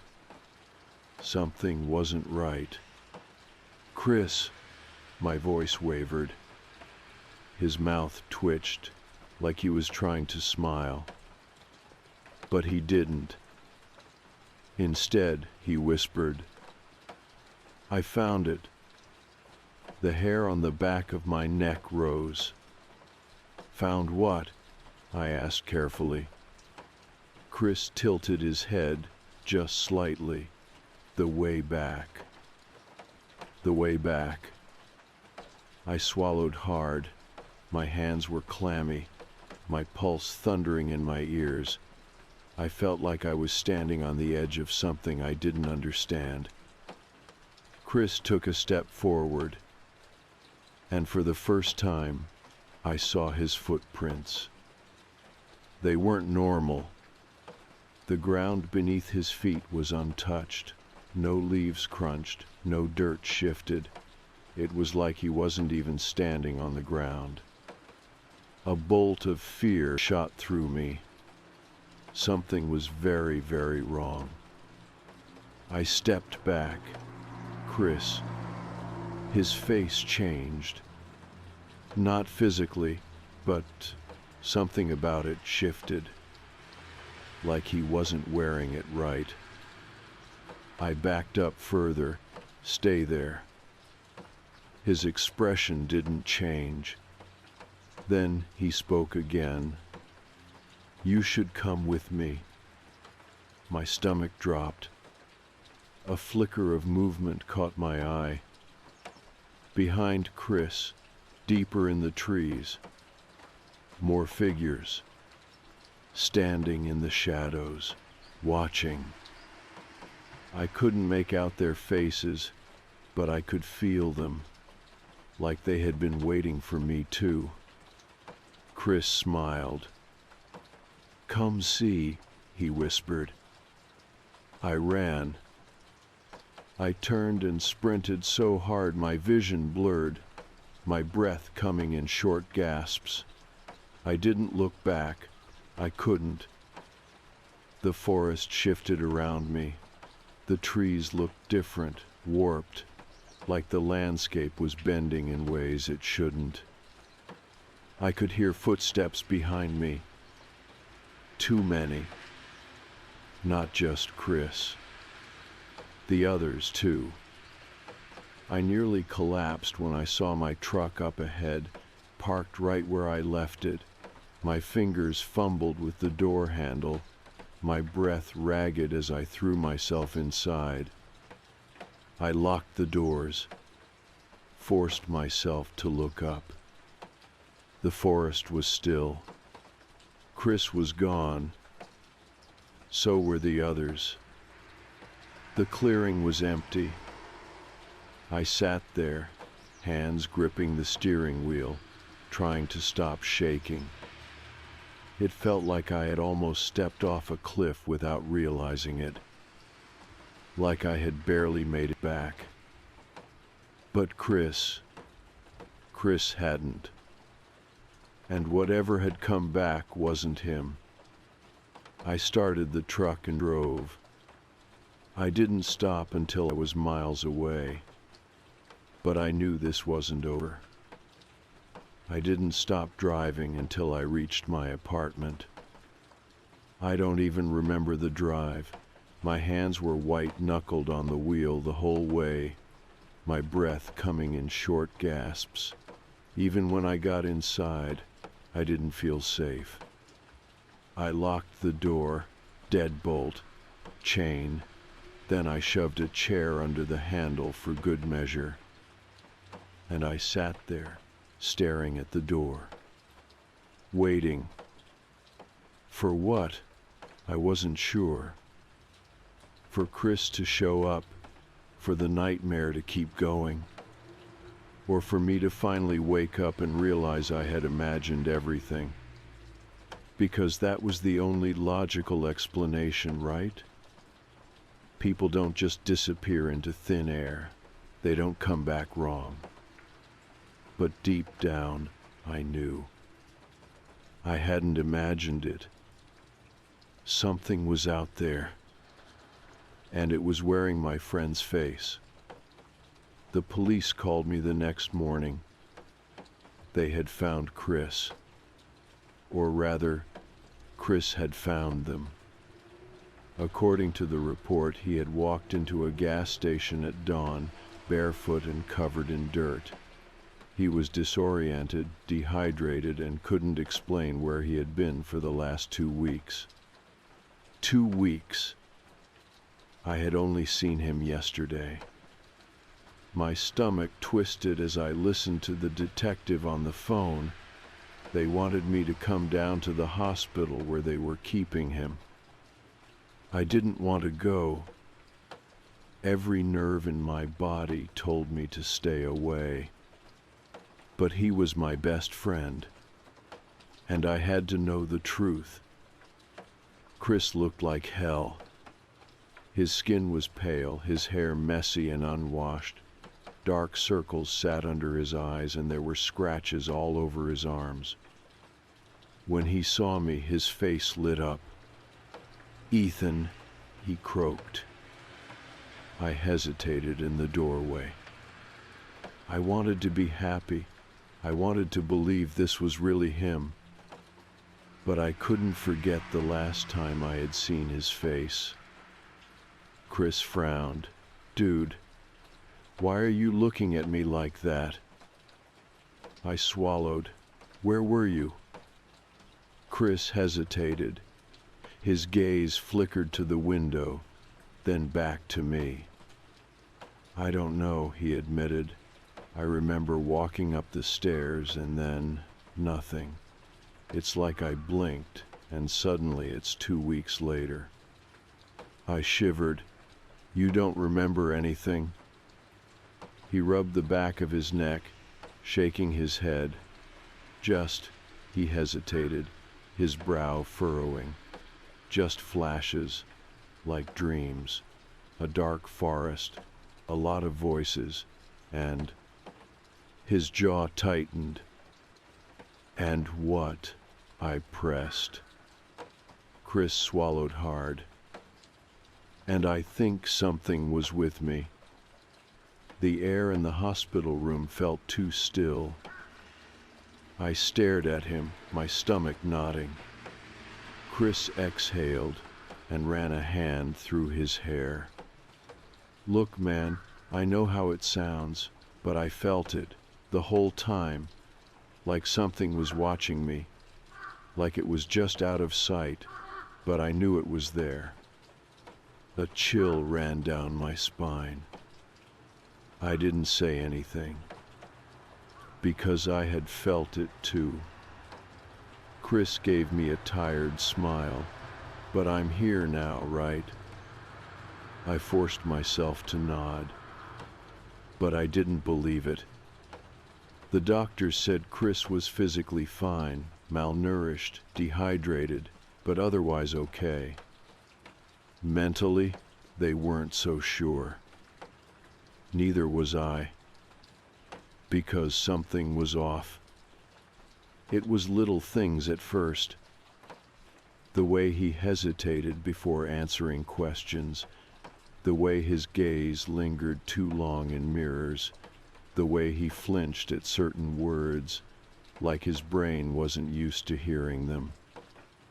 But the worst part, Chris didn't remember me calling the police.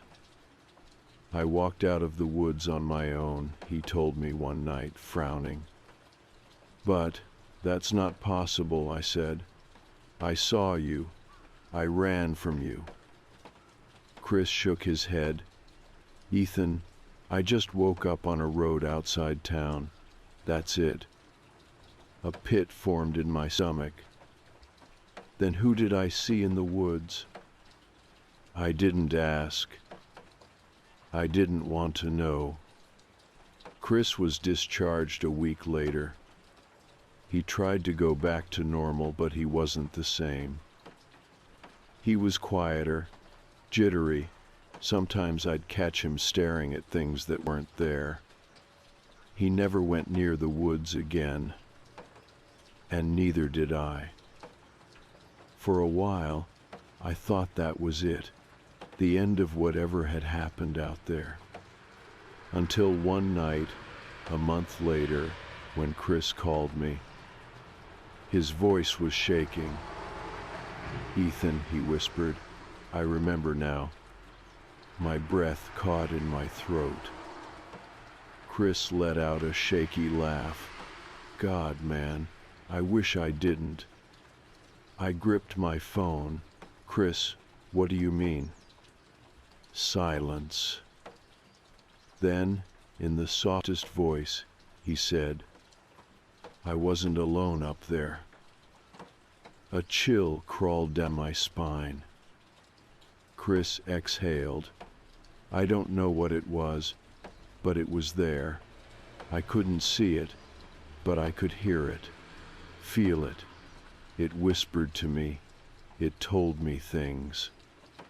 I didn't realize I was holding my breath. Chris swallowed hard. And Ethan. Yeah? His voice dropped to a whisper. It let me go. My blood ran cold. Chris's breathing was shaky on the other end of the line. I don't know why, but it did, he continued. I thought I escaped, thought I made it out, but what if? His voice broke. What if it just followed me back? I couldn't speak. The line went dead. I sat there, the dial tone buzzing in my ear, my hands clammy and shaking. I wanted to call him back. I wanted to tell him it was just trauma, just paranoia. But I couldn't. Because deep down, I knew Chris had come back. But maybe not all of him had. I never saw the stairs again. A few months later, I went back to the forest just to check. The clearing was empty.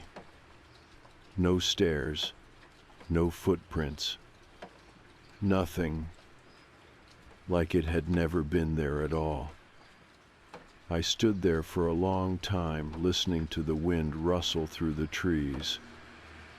I should have felt relief, but I didn't, because in the back of my mind, I couldn't shake the feeling that they were still out there, waiting for someone else to find them, for someone else to climb, and for whatever waits at the top to bring them back wrong.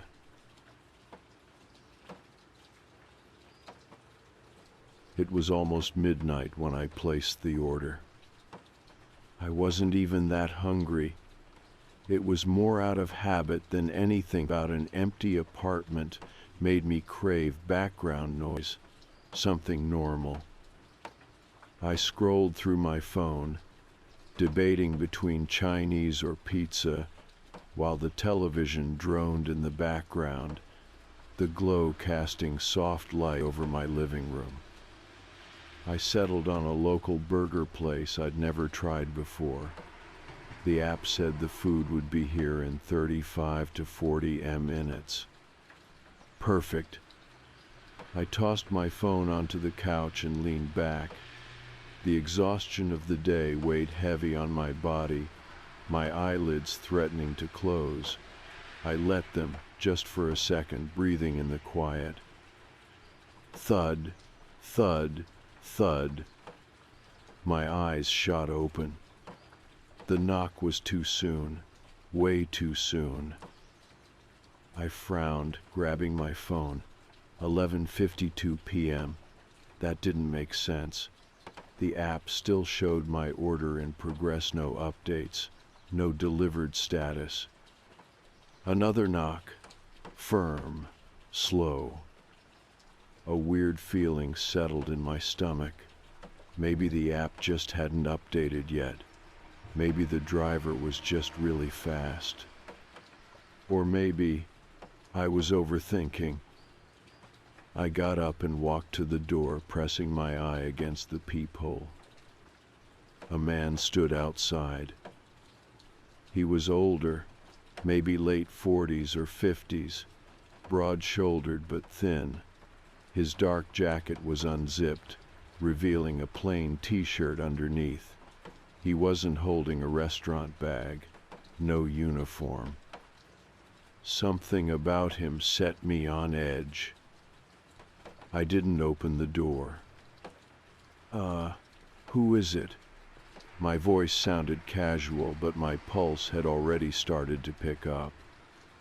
A pause, then delivery. Flat, unsmiling. I hesitated, glancing down at my phone again. Still no update. My thumb hovered over the restaurant's number. From which place? I asked. Silence. I gripped the phone tighter. Ma'am, your food, the man said, quieter this time, irritated. A chill crept up my spine. Something felt wrong. I took a small step back. Hold on 1 second. I hit call. The ringing felt too loud in the silence. The man outside didn't move. Hello? A voice on the other end picked up. Hi, I just placed an order for delivery, and I think the driver's here, but I hesitated. Saying it out loud made me feel ridiculous. I just wanted to check, what's his name? A beat of static. Then, Tom. Relief washed over me until the worker added, "But he's not there yet. Just left like 5 minutes ago. Should be another 20 minutes or so." The feeling in my stomach hardened into something heavy, cold. The knock came again, sharper this time. I barely heard the worker ask, "Ma'am, you okay?" I whispered, "Are you sure?" "Yeah, positive. You need me to?" I hung up. I couldn't move, just stood there, frozen, staring at the door. A shadow shifted under the crack. He was still standing there. My pulse thundered in my ears as I stepped backward, slow and careful. Was the deadbolt locked? Had I put the chain on? I didn't remember. I reached out, twisting the lock click. For a second, there was nothing. Then, the footsteps. Not moving away, not down the hall. Just shifting. Like he was repositioning himself. My stomach twisted. I couldn't stay by the door. I didn't want him to hear me breathing. Didn't want him to know I was still standing there. I crept backward, moving into the kitchen, out of sight. My hands shook as I pulled up the app, still on the way. My real driver hadn't even arrived yet. A minute passed, then another. Had he left? The silence pressed against my ears, deafening. I reached toward the kitchen light switch but hesitated. If I turned it off, he might know I was moving. Instead, I crept toward the window, the one that overlooked the parking lot. If I could just... My breath caught in my throat. A car sat below, not parked in a space, not moving, just idling. The headlights were off, but I could see the outline of someone sitting inside, watching. I stumbled backward. My phone buzzed. A notification. Your order has been delivered. I nearly dropped it. My real driver was here. He had my food. But the man at my door had come first. My hands shook as I typed into the app's chat feature. I think someone just pretended to deliver my food. A man knocked on my door before you got here. He's still outside. Please stay in your car. A moment later, it showed, seen. Then a reply. Do you need me to call someone? I swallowed hard. Was I overreacting? Maybe it was some guy who had the wrong apartment. Maybe. A movement outside caught my eye. The idling car pulled out of the lot. My heart stopped. My real driver was still parked below, scanning the building, trying to figure out which unit was mine. But the other car, the one that had been watching, was leaving. It hesitated by the exit. Then, slowly, it rolled onto the street and disappeared. I let out a breath I didn't realize I was holding. My phone buzzed again. Hey, I'm here. I have your food. Just let me know if you're good. I glanced toward the door. The silence in the hallway pressed against my ears. Had he really left? Or was he still somewhere nearby, waiting? I didn't know. But I wasn't opening that door. Not tonight. I didn't sleep. Even after the strange car disappeared, I sat in the dark, my body locked in place, ears straining for any sound. My stomach twisted every time I imagined the knock at my door, the flat, empty voice on the other side. I kept telling myself I was overreacting. Maybe it had been some delivery mix-up. Maybe the man really did just have the wrong address. But that didn't explain why he had no food, no uniform, no name to give me. And it didn't explain why he sat outside for so long. The worst part was not knowing if he was truly gone. I had seen the car leave, but that didn't mean he wasn't still out there, just parked somewhere else waiting. My phone was still clutched in my hands, the chat with my actual delivery driver open on the screen. "Hey, I'm here. I have your food. Just let me know if you're good." I didn't respond. I didn't dare open the door. Instead, I typed, "Sorry, I don't feel safe opening my door right now. You can leave the food outside." The 3 dots popped up immediately. "Got it. No worries. Hope you're okay." I watched his car pull away through the window, leaving a paper bag sitting by my door. I didn't move to grab it. Minutes passed, maybe an hour. I wasn't sure. At some point, I checked every lock in my apartment 3 times before retreating to my bedroom, pushing my dresser in front of the door. Even then, I lay awake, staring at the ceiling, listening to the silence. I didn't sleep. The next morning, my stomach was a tight knot of hunger and unease. I hadn't touched my food.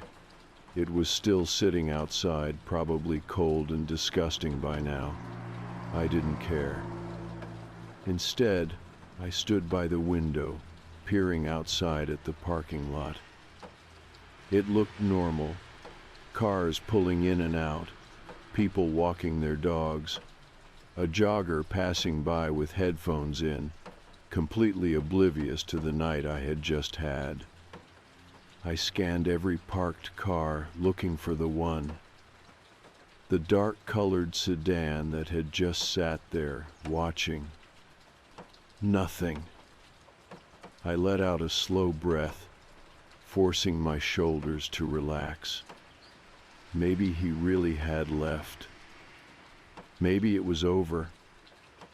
I spent most of the day trying to distract myself, laundry, vacuuming, anything to keep my mind from replaying the knock at my door, the voice.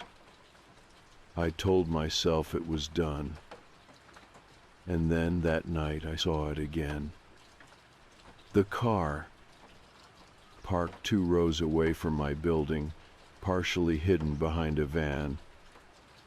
I stopped mid-step, heart hammering. The headlights were off. The driver's seat was empty. But it was the same car. I knew it. The cold weight in my stomach returned.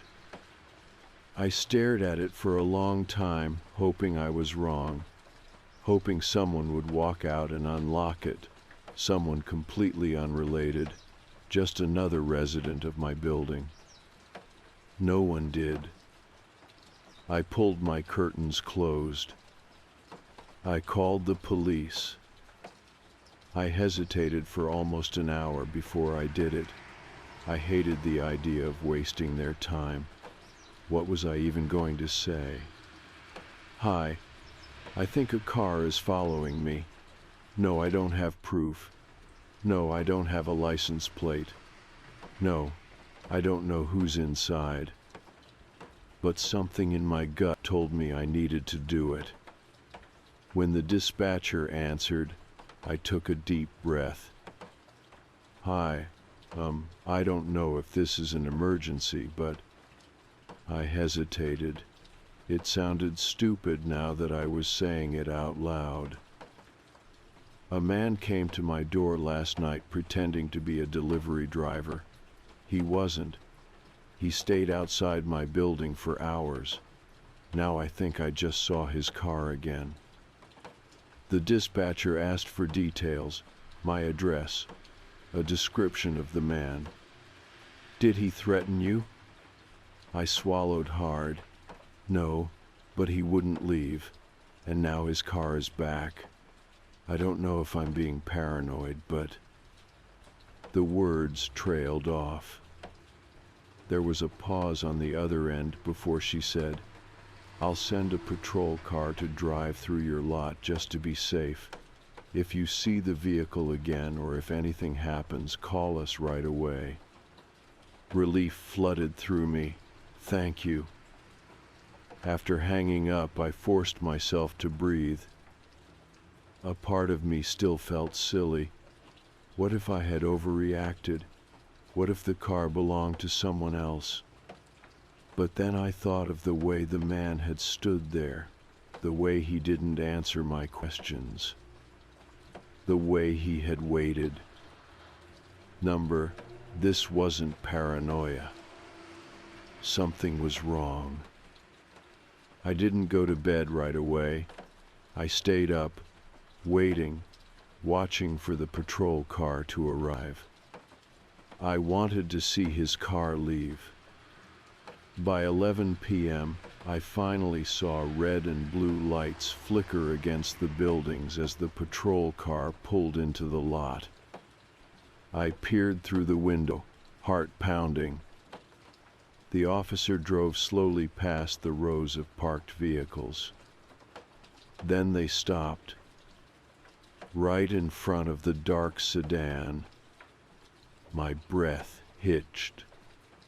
I couldn't see much from my angle, but I saw the officer shine a flashlight at the vehicle. They stayed parked for a few moments, radioing something in. Then finally, the sedan's door opened. My skin went cold. A figure stepped out. Even from my window, even in the dim light, I recognized him instantly. The man from last night. I stumbled back, pulse hammering. They were talking to him. I couldn't hear what they were saying, but the conversation was brief. The officer didn't arrest him, didn't even detain him. After a moment, the man simply sat back inside his car. The police car pulled away. I felt sick. I checked my phone, half expecting an update from the dispatcher, something explaining what just happened. Nothing. I didn't sleep that night. I just lay in bed, every creak of the apartment making my stomach twist. I tried to convince myself that the police knew best, that if they let him go, it meant he wasn't a threat. But deep down, I didn't believe that. I couldn't. Because when I looked out my window the next morning, the car was still there. And I knew. He wasn't done yet. I called the police again. I had to. The car was still there, exactly where the officer had left him last night.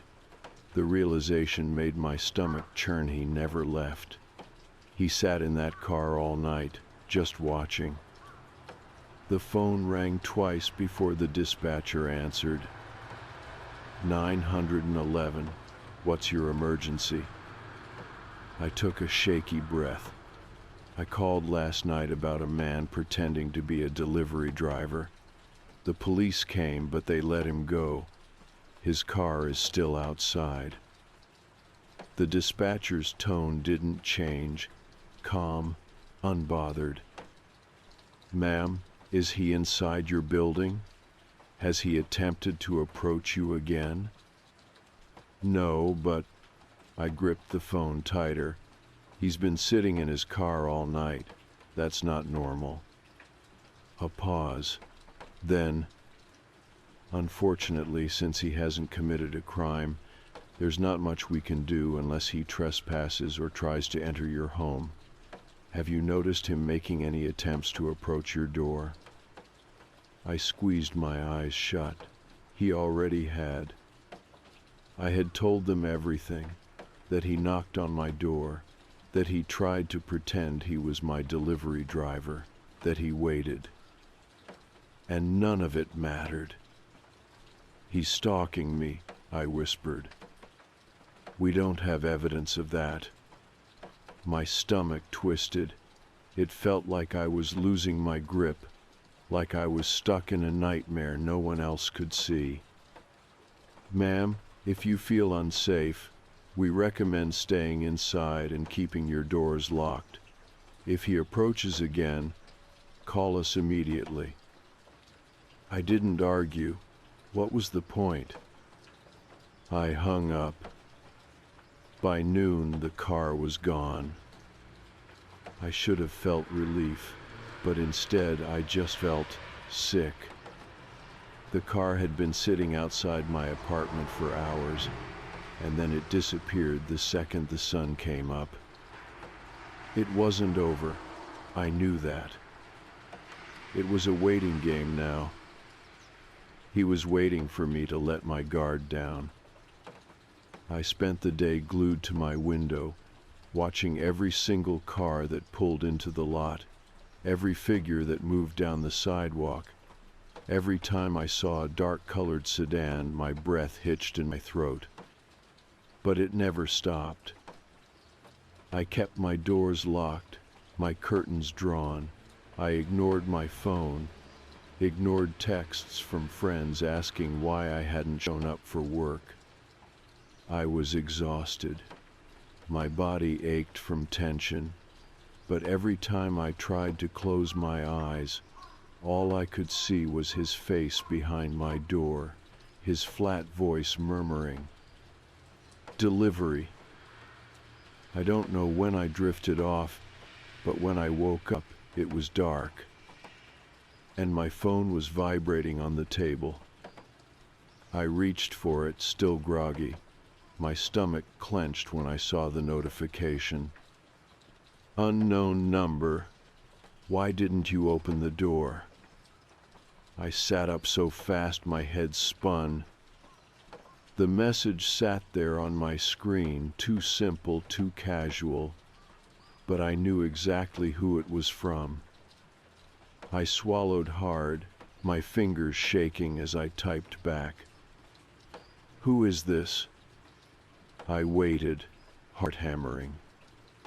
The 3 dots appeared almost instantly. Unknown number. You were hungry. I brought you food. Why didn't you open the door? My pulse pounded in my ears. I clenched the phone so tightly my knuckles turned white. Another message popped up before I could respond. Unknown number. I'm still hungry. A chill ran through me. I bolted upright, rushing to the window. I yanked the curtain aside. The car was back, parked in the exact same spot, headlights off. He was here. I stumbled backward, breath coming in short gasps. I couldn't do this anymore. I needed to get out of this apartment. I grabbed my keys, shoving my feet into my sneakers. I didn't have a plan, I just needed to leave. I barely made it 2 steps before I froze. Something wasn't right. The apartment felt wrong, like I wasn't alone. I turned slowly. The closet door near the hallway was slightly open. I never left it open. My stomach twisted into a knot so tight it hurt. My brain screamed at me to run, to leave now, but my body refused to move. I forced myself forward, one trembling step at a time, heart hammering so hard it made me feel sick. I reached out slowly and pressed my fingers against the door. Then I pushed it open. Nothing. The closet was empty. I let out a shaking breath. Maybe I had left it open. Maybe. A soft creak sounded behind me.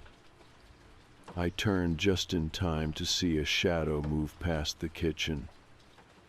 I wasn't alone. There was someone in my apartment. I ran. I didn't think. I didn't hesitate. I just sprinted for the door, fumbling with the lock.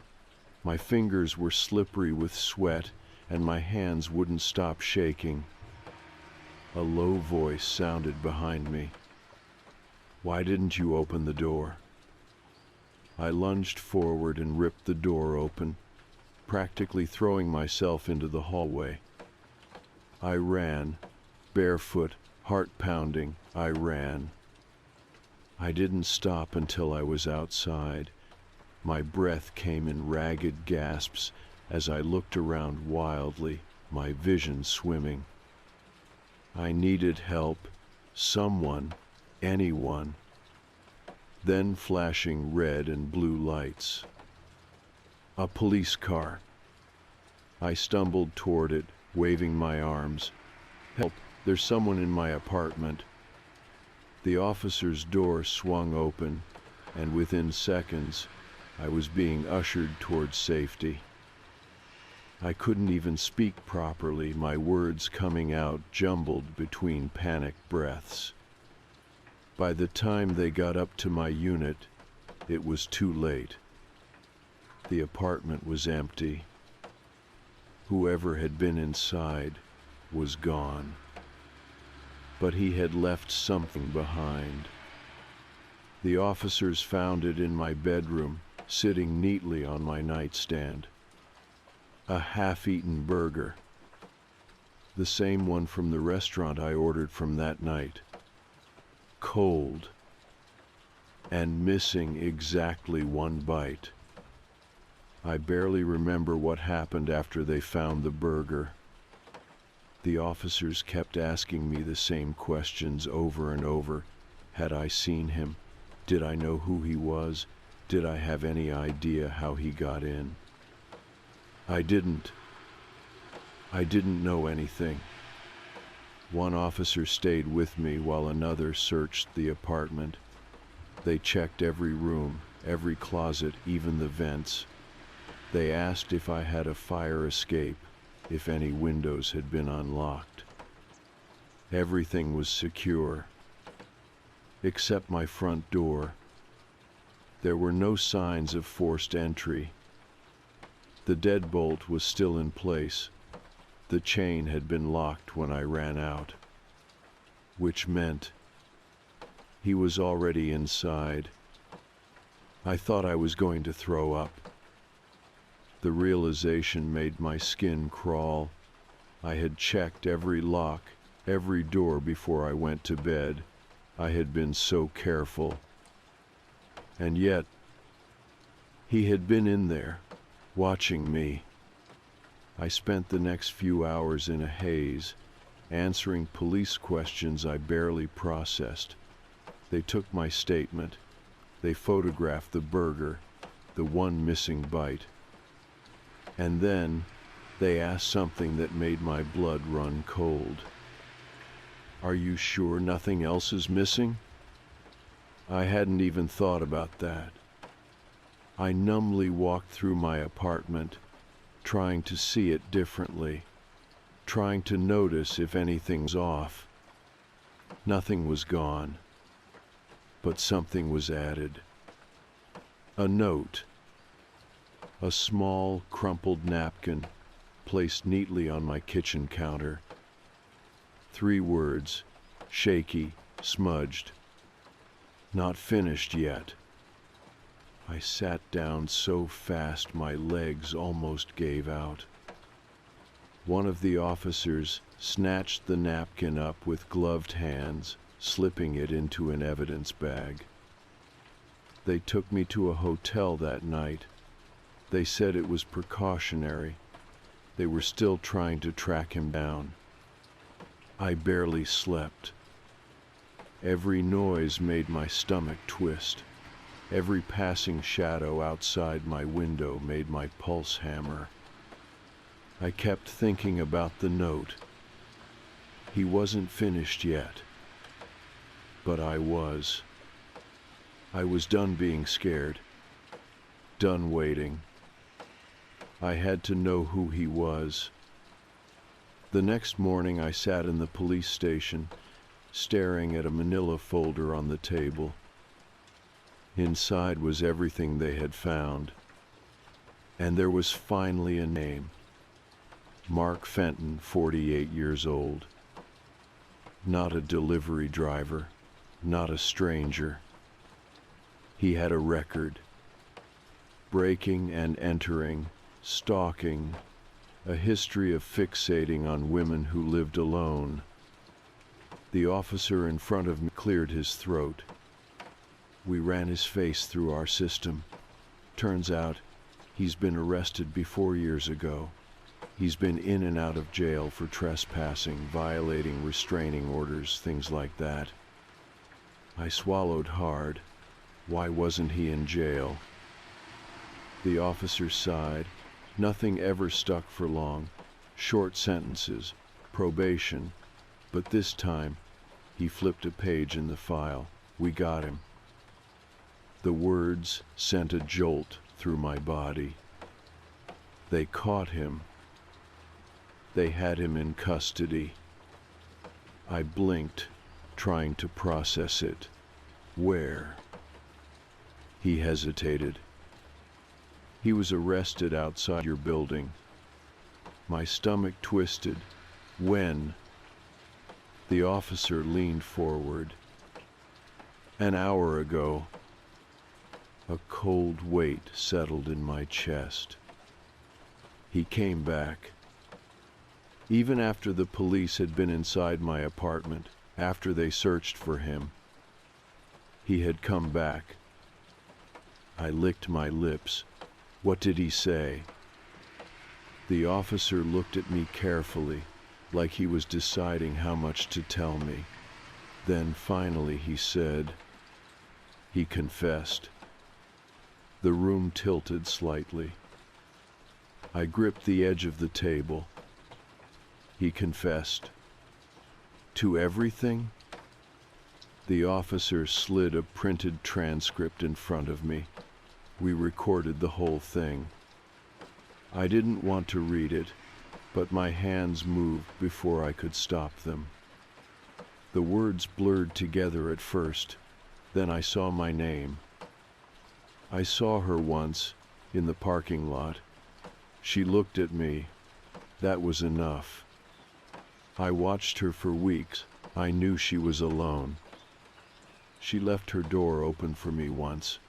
I figured she'd do it again. The walls felt like they were closing in. I clenched my jaw, forcing myself to keep reading. I was going to do it that night. I had the knife. I had the tape. I just needed her to open the door. But she didn't. I felt sick. I couldn't read anymore. The officer must have noticed, because he reached forward, flipping the transcript face down. You don't have to look at it. I swallowed, my throat dry. What's going to happen to him? Charges are being filed. Given his record, and given everything we found, he nodded toward the file. He's not walking away from this one. I exhaled, closing my eyes. He was gone. He wasn't coming back. It was over. But one last question sat on my tongue.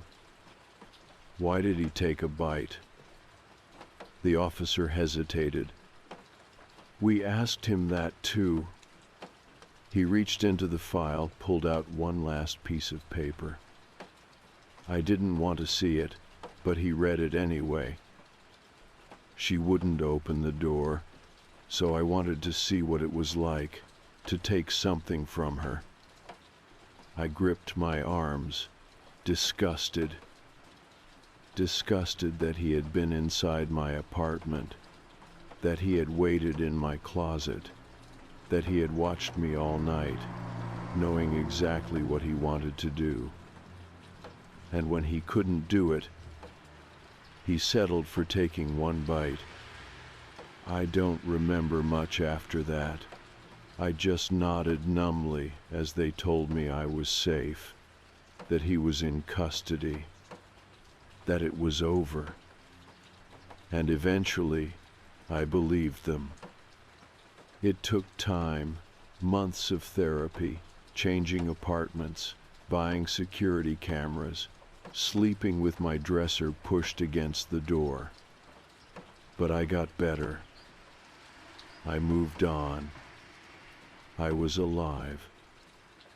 And he was rotting in a cell, where he belonged, where he'd never watch me again.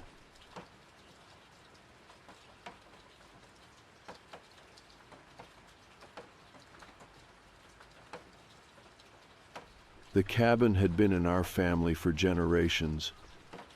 Tucked away in the dense forests of northern Montana, it was a place of memories of summers spent fishing in the lake, winters curled up by the fireplace, and long days where the outside world seemed to fade into silence. My dad loved it more than any of us. He used to say, "There's peace in the woods, Sam. You just have to listen for it." But now, at 17, I knew the silence wasn't always peaceful. It could feel empty, watching, waiting. I didn't always think that way, not until that last trip. That was the year it was just the three of us, me, my little brother Ben, and my dad. My mom had passed 2 years prior, and my older brother had moved out, leaving just us boys. Dad hadn't been the same since she was gone, but he refused to let go of the cabin. So, like every summer, we packed up the truck, loaded up with supplies, and made the long drive up the winding roads that led to Reed Lake. The drive took nearly 6 hours. I watched as the landscape shifted from highways to small-town roads, then finally to nothing but trees. By the time we arrived, the sun had already started to dip behind the mountains. The cabin looked exactly the same: weathered wood, a stone chimney, and windows that stared out at the wilderness like empty eyes. Something felt different, though. I shook it off. It was just the quiet.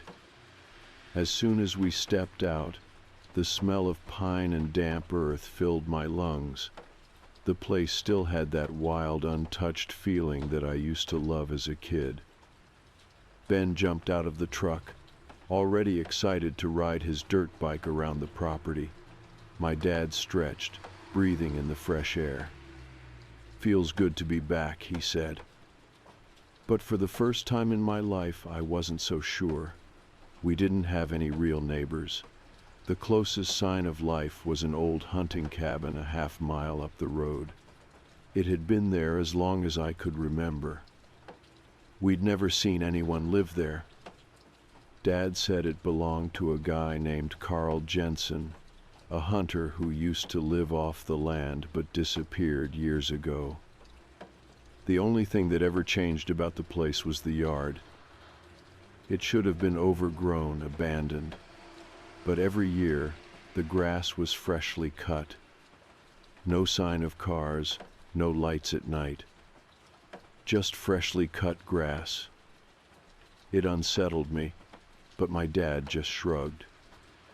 "Probably a ranger keeping it up," he said. I wasn't so sure. That night, after unloading our gear and making a fire, Dad decided to drive into town to grab a pizza. Ben immediately begged to go with him. I should have gone too. I should have gotten in the truck and left. Instead, I stayed behind. It was fine at first. I threw myself onto the couch, flipping through 3 lousy channels on the ancient television. But then the sun started to set. The cabin had big windows. At night, they turned into black mirrors. I hated them. The light from inside made it impossible to see anything outside, but if any non or anything was out there watching, they'd have a clear view of me. I tried not to think about it. Tried not to imagine eyes in the dark. I got up to shut the blinds, except the cabin didn't have real blinds. Just thin, useless curtains that barely covered half the window. I felt exposed. I was about to sit back down when something outside moved. A shadow. Not an animal, not the wind, something tall. My stomach dropped. I told myself I was imagining things, a trick of the light. Then, knock, knock. I jumped so hard I nearly tripped over the coffee table. The sound had come from the front door. I stood there, paralyzed. No one was supposed to be out here. We were miles from the nearest town. No cell service. No reason for anyone to show up unannounced. Knock, knock. I clenched my fists. Think, Sam. Dad and Ben wouldn't knock. They'd just come inside. And who else would be out here? I forced my legs to move, creeping toward the window by the door. Slowly, I peered outside. No one was there.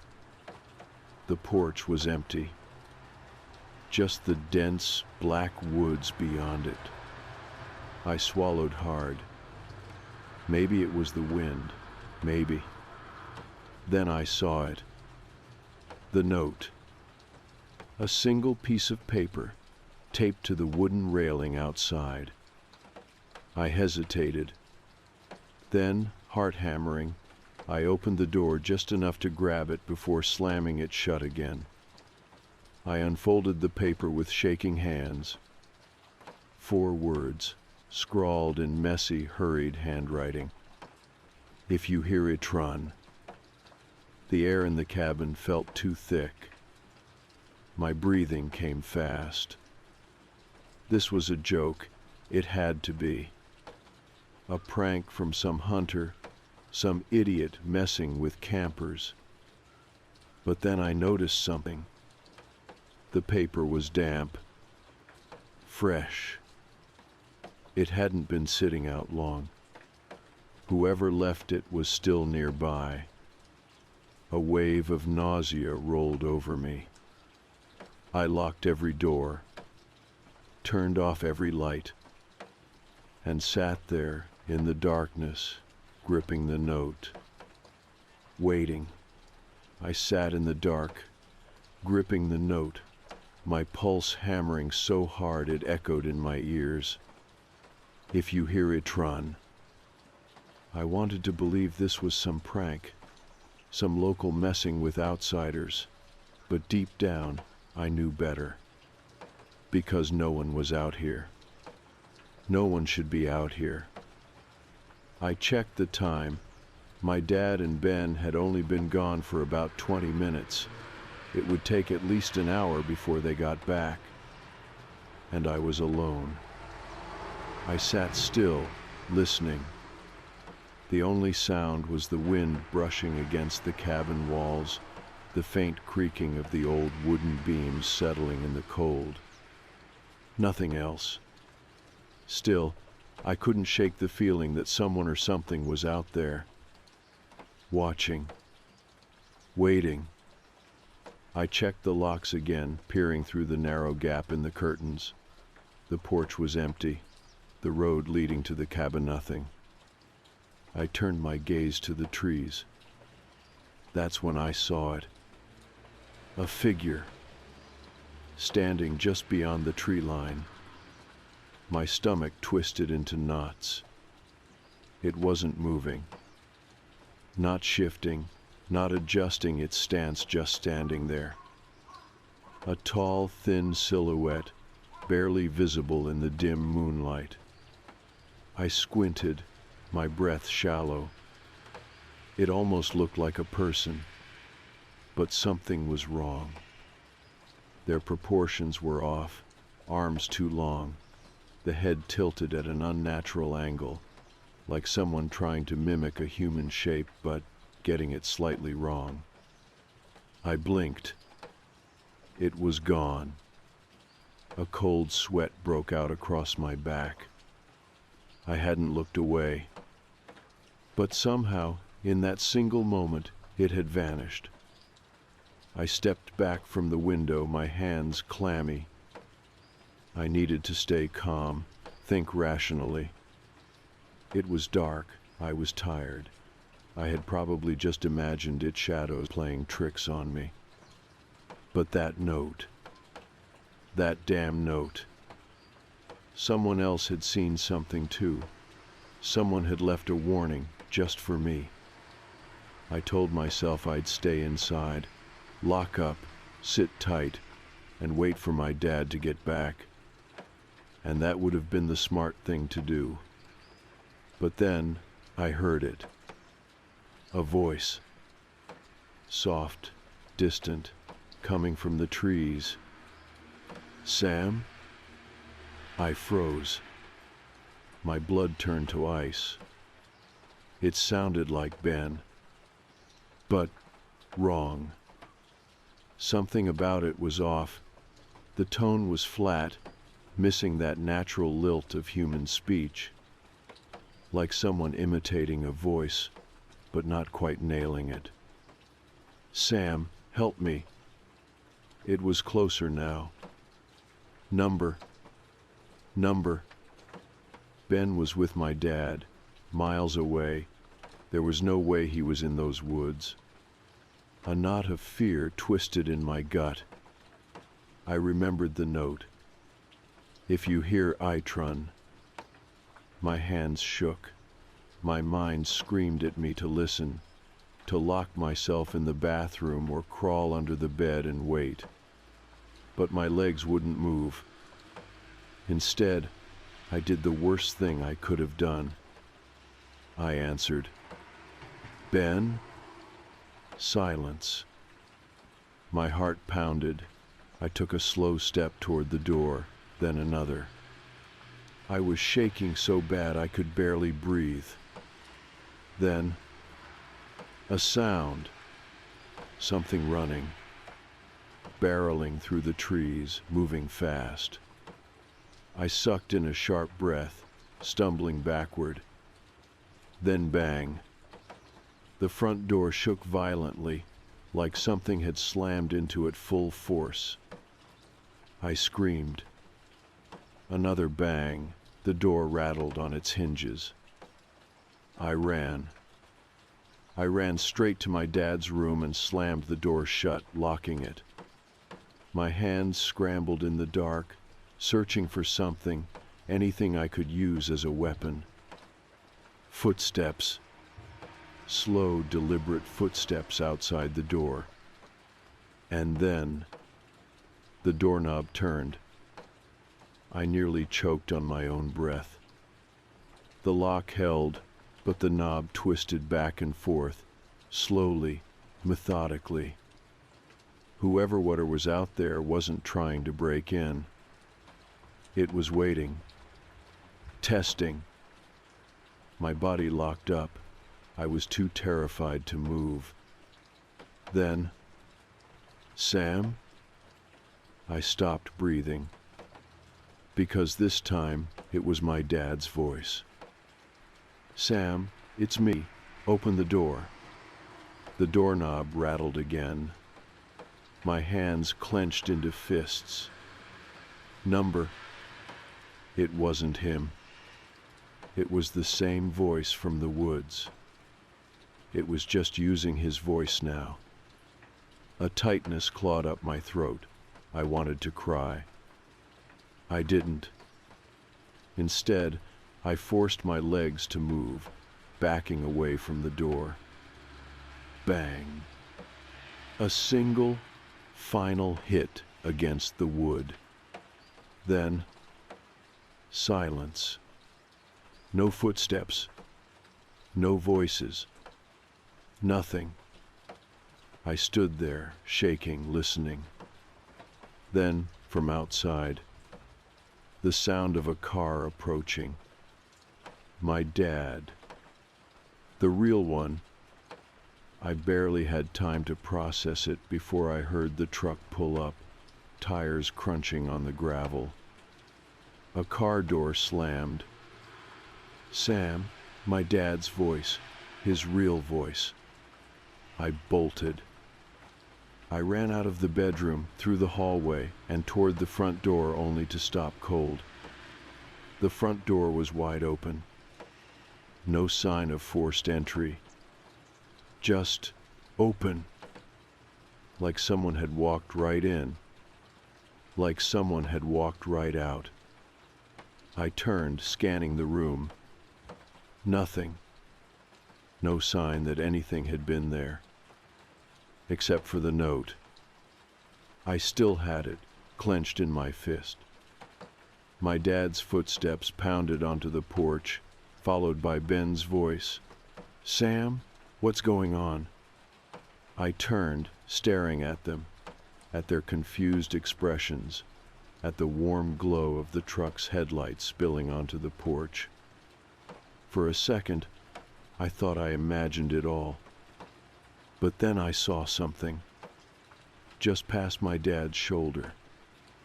A figure, standing just beyond the tree line, watching. My stomach sank. I wanted to tell him, wanted to say something, but I didn't, because the figure wasn't there anymore. It was gone, just like before. And deep down, I knew. It wasn't finished with me yet. The night felt heavier than before. Even with my dad and Ben back, the feeling hadn't left that tight, suffocating weight in my chest, like something was still watching, waiting just beyond the edge of the light. I barely spoke as we sat at the small wooden table inside the cabin, the weak glow of the single overhead bulb casting deep shadows on the walls. The pizza they brought back sat untouched in front of me. My dad noticed. "You all right, Sam?" I hesitated. Should I tell him? Tell him about the note, the voice, the knocking. I glanced at Ben, shoving a slice of pizza into his mouth like nothing had happened. I didn't want to scare him. I didn't want to sound crazy. "Yeah," I muttered, forcing a weak smile. "Just tired." Dad didn't look convinced, but he let it go. Ben kept talking, something about his dirt bike, how he wanted to ride it out to the old ranger station down the road tomorrow. I wasn't listening. I was thinking about the door. How it had been open when they got back. How it hadn't been forced or broken. Had I locked it? I was sure I did. But what if I didn't? What if something had been inside while I was locked in that bedroom? I swallowed hard, my stomach twisting. I needed to sleep, needed to shake this feeling. Maybe I really was just on edge. Maybe. But deep down, I knew better. That night, my dad and Ben shared the queen-sized bed, and I took the small bedroom in the back, the one with the window facing the woods. I lay awake for hours, staring at the ceiling, listening. Every creak in the cabin made my muscles tighten. Every gust of wind against the trees made my heart pound. But nothing came. No knocking. No voices. Eventually, exhaustion won, and my eyelids grew heavy. I slipped into sleep. Then, at some point in the night, I woke up. At first, I didn't know why. Then I heard it. A soft tapping. Not on the front door. On the window. The window right next to my bed. I felt my breath freeze in my lungs. Tap, tap. Slow, deliberate. I clenched my hands into fists beneath the blanket. I couldn't move. Couldn't bring myself to turn my head toward the glass. I knew it was there, watching me, waiting for me to look. Tap, tap. I bit my lip so hard I tasted blood. A slow creak sounded from the window frame, like something was pressing against it, testing it. I clenched my jaw. Don't move, don't look, don't breathe, and don't respond. Seconds stretched into eternity. Then, a whisper right outside the window. Sam, open the window. My entire body locked up, because it was my own voice. I felt bile rise in my throat. It wasn't me. It wasn't real. But it sounded exactly like me, flat, hollow, missing something human. Sam, closer. Let me in. I squeezed my eyes shut, heart hammering. This was a dream. It had to be a dream. I clamped my hands over my ears, trying to block it out. Then, the doorknob rattled. The bedroom door. Inside the cabin, a choked breath escaped my lips. Number no, no, no. The window was one thing. But the door meant something had gotten in. And I didn't hear it. The air pressed down on me, thick and suffocating. I wanted to scream for my dad, but the words were stuck in my throat. Then I did the only thing I could. I turned my head just enough to see the door handle slowly turning. The lock held, but something was trying to get in. Something was inside the cabin with us. I squeezed my eyes shut, clutching the blanket like it could protect me. And then, silence. No knocking. No whispers. Just nothing.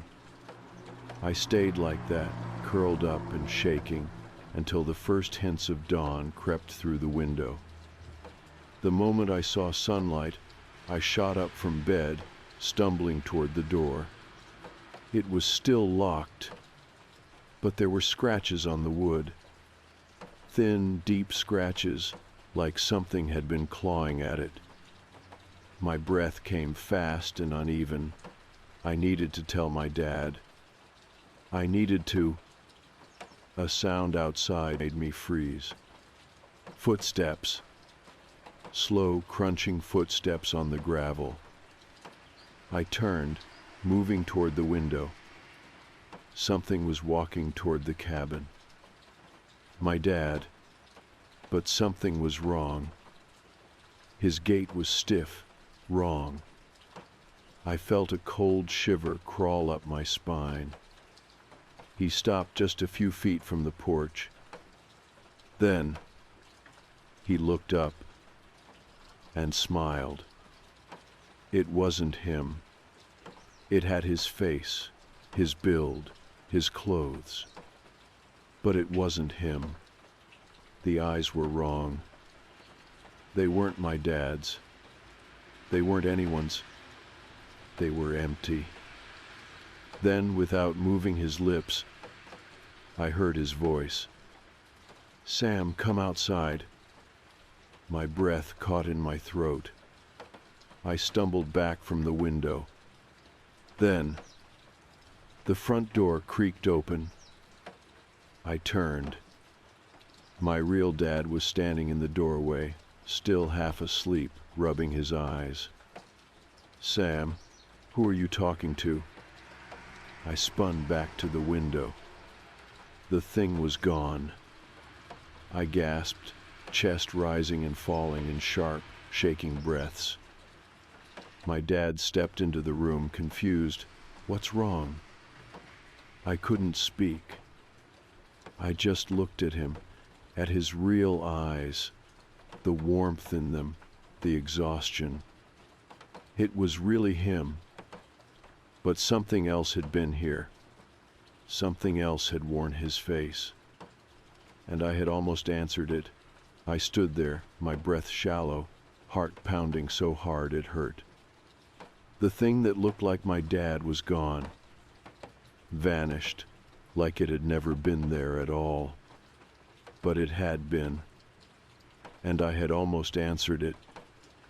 My dad rubbed his eyes, still groggy. "Sam, what's going on?" I opened my mouth, but nothing came out. My throat felt tight, dry. What could I say? That I had just watched something wearing his face standing in the yard, smiling up at me. He'd think I was losing it. But I wasn't. I knew what I saw. Ben shuffled out of the bedroom behind him, rubbing the sleep from his eyes. "Why are you guys up so early?" I turned back to the window, half expecting to see that thing standing there again. The yard was empty. Just trees. The forest stretching out into the horizon, dark and endless. I swallowed hard. I stopped myself. Number. I wasn't going to say anything. Not yet. Because if I did, they'd shrug it off. They'd tell me I was imagining things. And if I was right, if something was out there then, that's exactly what it wanted. For them to let their guard down. For them to answer. "Nothing," I finally muttered. "I just had a bad dream." My dad gave me a long look, like he didn't quite believe me. But then he sighed. "Well, I need some coffee before we do anything." Ben perked up. "Can I go ride the dirt bike?" Dad waved him off. Yeah, just stay near the property." Ben grinned and ran outside before I could stop him. I watched him sprint toward his dirt bike, firing it up with a loud rev. And suddenly, a horrible, gut-wrenching thought hit me. What if it called his name? Would he answer?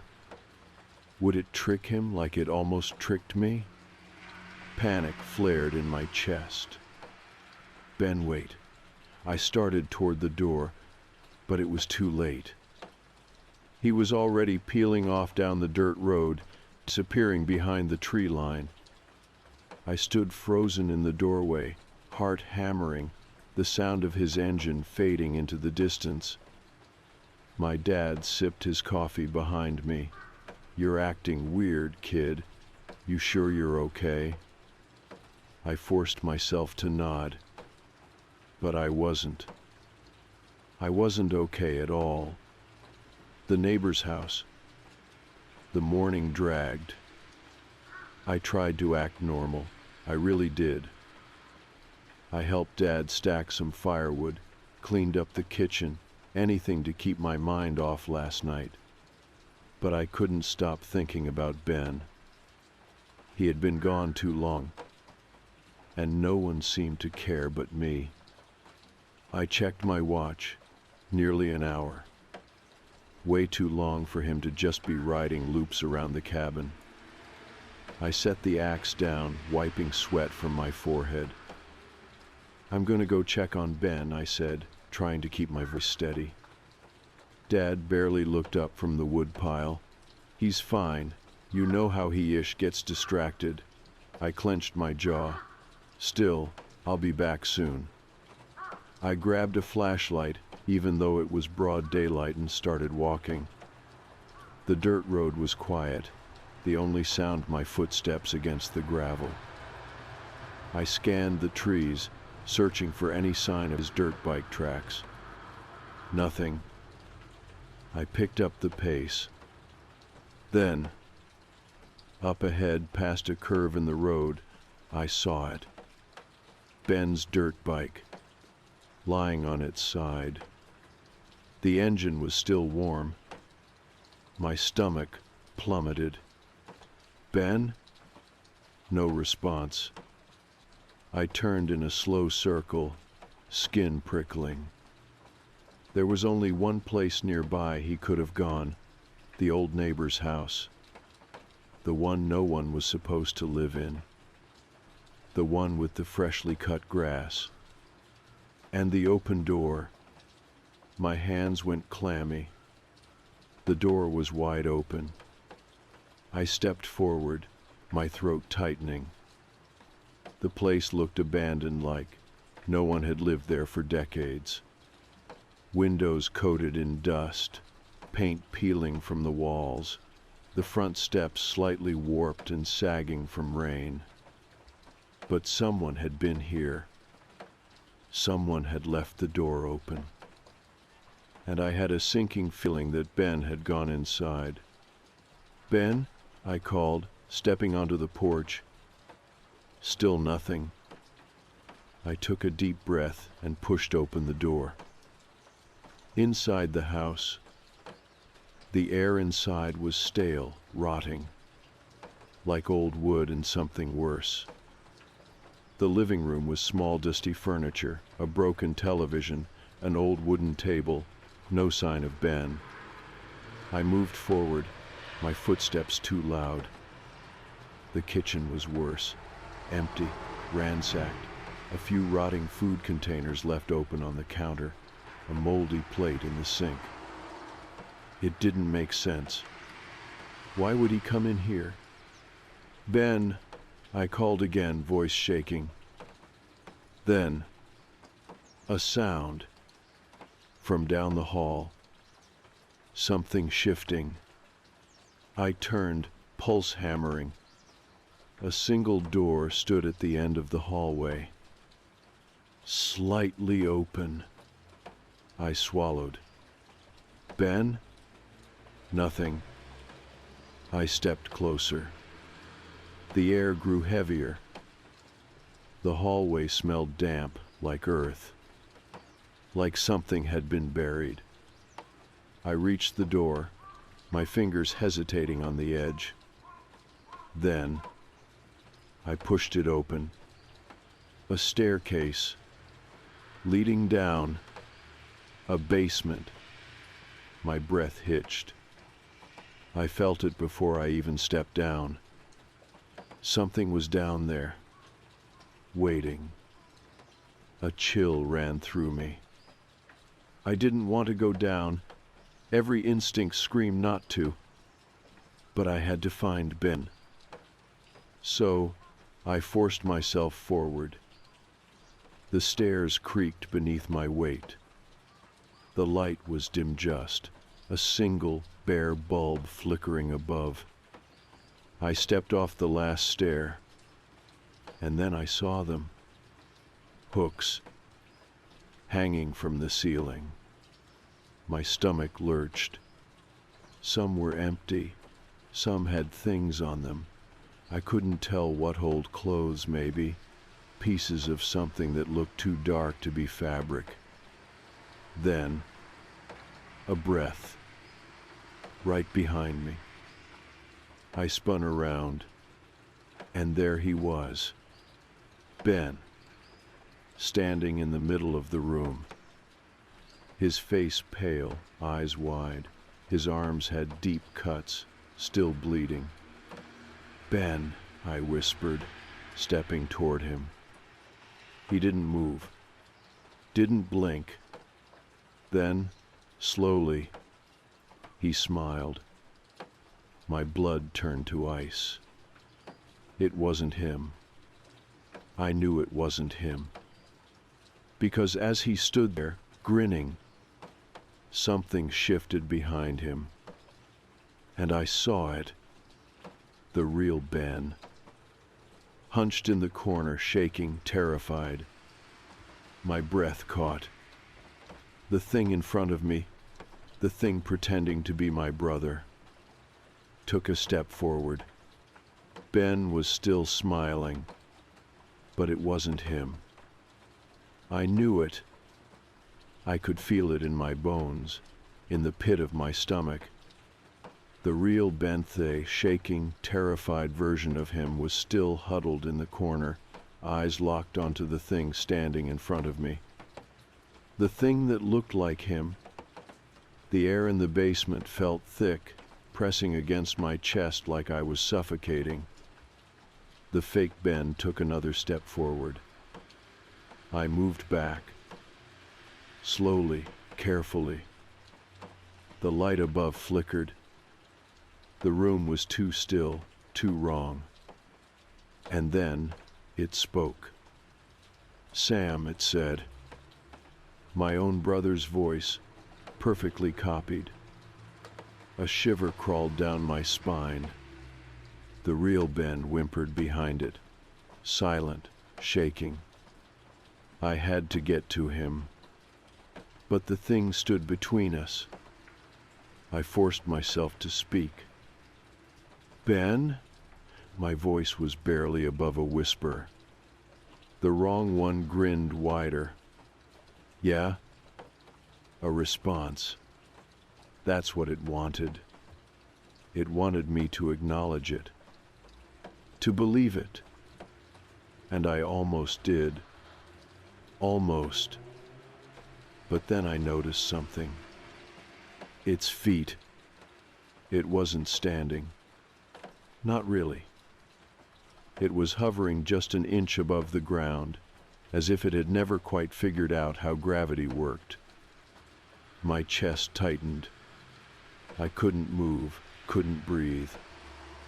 Then, without warning, it lunged. I barely had time to react. I threw myself to the side, hitting the ground hard.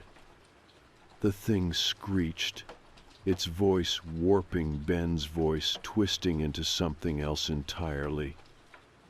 I scrambled toward the real Ben, grabbing his arm, shaking him. "Ben, we need to go now." He barely responded, his body limp with fear. The thing was already turning toward us. I had no plan, no weapon, no time. So I did the only thing I could think of. I grabbed Ben by the shirt and ran. We tore through the basement, past the rusted hooks, past the piles of God knows what, toward the stairs. But the thing was faster. It glided toward us, moving in sharp, unnatural jerks, its limbs twisting like a puppet on tangled strings. I yanked Ben up the stairs, my legs burning. The moment we reached the top, I slammed the door shut, locking it. We sprinted through the house, past the dusty furniture, the peeling wallpaper, and then we heard it. A noise I will never forget. The sound of it laughing. Slow, low, like it had all the time in the world. I threw open the front door, dragging Ben with me. The sunlight hit us like a slap, the warm air so jarringly normal that for half a second I almost thought we were safe. But we weren't. Not yet. We had to get to the cabin. I grabbed Ben's dirt bike from where it had fallen in the dirt, forcing his hands onto the handles. "Ride," I told him, my voice shook. "Ride back to Dad. Don't stop. Don't answer if you hear me calling. Do you understand?" Ben didn't respond. "Do you understand?" His head snapped up, eyes wide and wet with terror. He nodded, and then, without another word, he kicked the bike into gear and tore down the road. I turned. I had to be sure. Had to see it. But when I looked back at the house, the door was closed, like it had never been open at all, like it was waiting for the next person to make a mistake. A single note had been nailed to the door. The same handwriting, the same warning. If you hear it, run. I didn't hesitate. I ran. Dad was already outside when we arrived. Ben must have beaten me back by a few minutes because he was already off the dirt bike, sitting on the porch, shaking. Dad took one look at me and knew something was wrong. What the hell happened? I could barely breathe. Ben was crying now. I turned to my dad, gripping his arm. We have to leave. Dad frowned. What are you? Now. My voice cracked. I had never begged him for anything in my life. He must have seen something in my face because his expression hardened. Without another word, he turned and went inside. We packed in under 10 minutes. The whole time, I kept my eyes on the trees, on the shadows between them, because I knew it was still out there, still watching, waiting, and it would wait as long as it had to. We didn't stop until we hit the highway. Dad didn't ask questions. Not until we were miles away, surrounded by other cars, other people. What happened back there? I opened my mouth, then closed it. What was I supposed to say? That there was something in the woods? That it had tried to steal my brother's face? That it had already stolen others before us? I couldn't, because even if I told him, it wouldn't change the fact that it was still out there. So I just said, we can't go back. Dad exhaled slowly, gripping the wheel tighter. All right, he said. And that was that. We never spoke about it again. The cabin was sold within a year. Ben and I grew up, moved on. But even now, years later, I still dream about that place. I still hear it. The knocking. The voice that sounds just like mine. And sometimes, just before I wake up, I hear it whisper, Sam, let me in. I first noticed the small things. A glass in the sink I didn't remember using. The bathroom mirror wiped clear of steam before I had touched it. The bedroom door left slightly ajar when I knew, with absolute certainty, that I had shut it before going to bed. I told myself it was nothing. Stress, maybe. I had been forgetting things more often lately, keys left in the fridge, phone charging with no cord attached, that kind of thing. It was easy to blame the exhaustion, the long hours at work.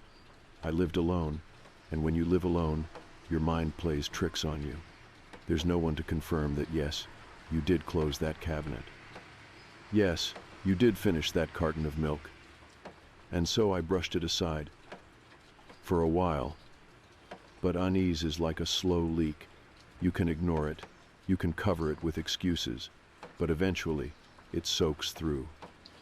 It wasn't until I came home late one evening cold, tired, shifting plastic grocery bags in my arms that I really felt it.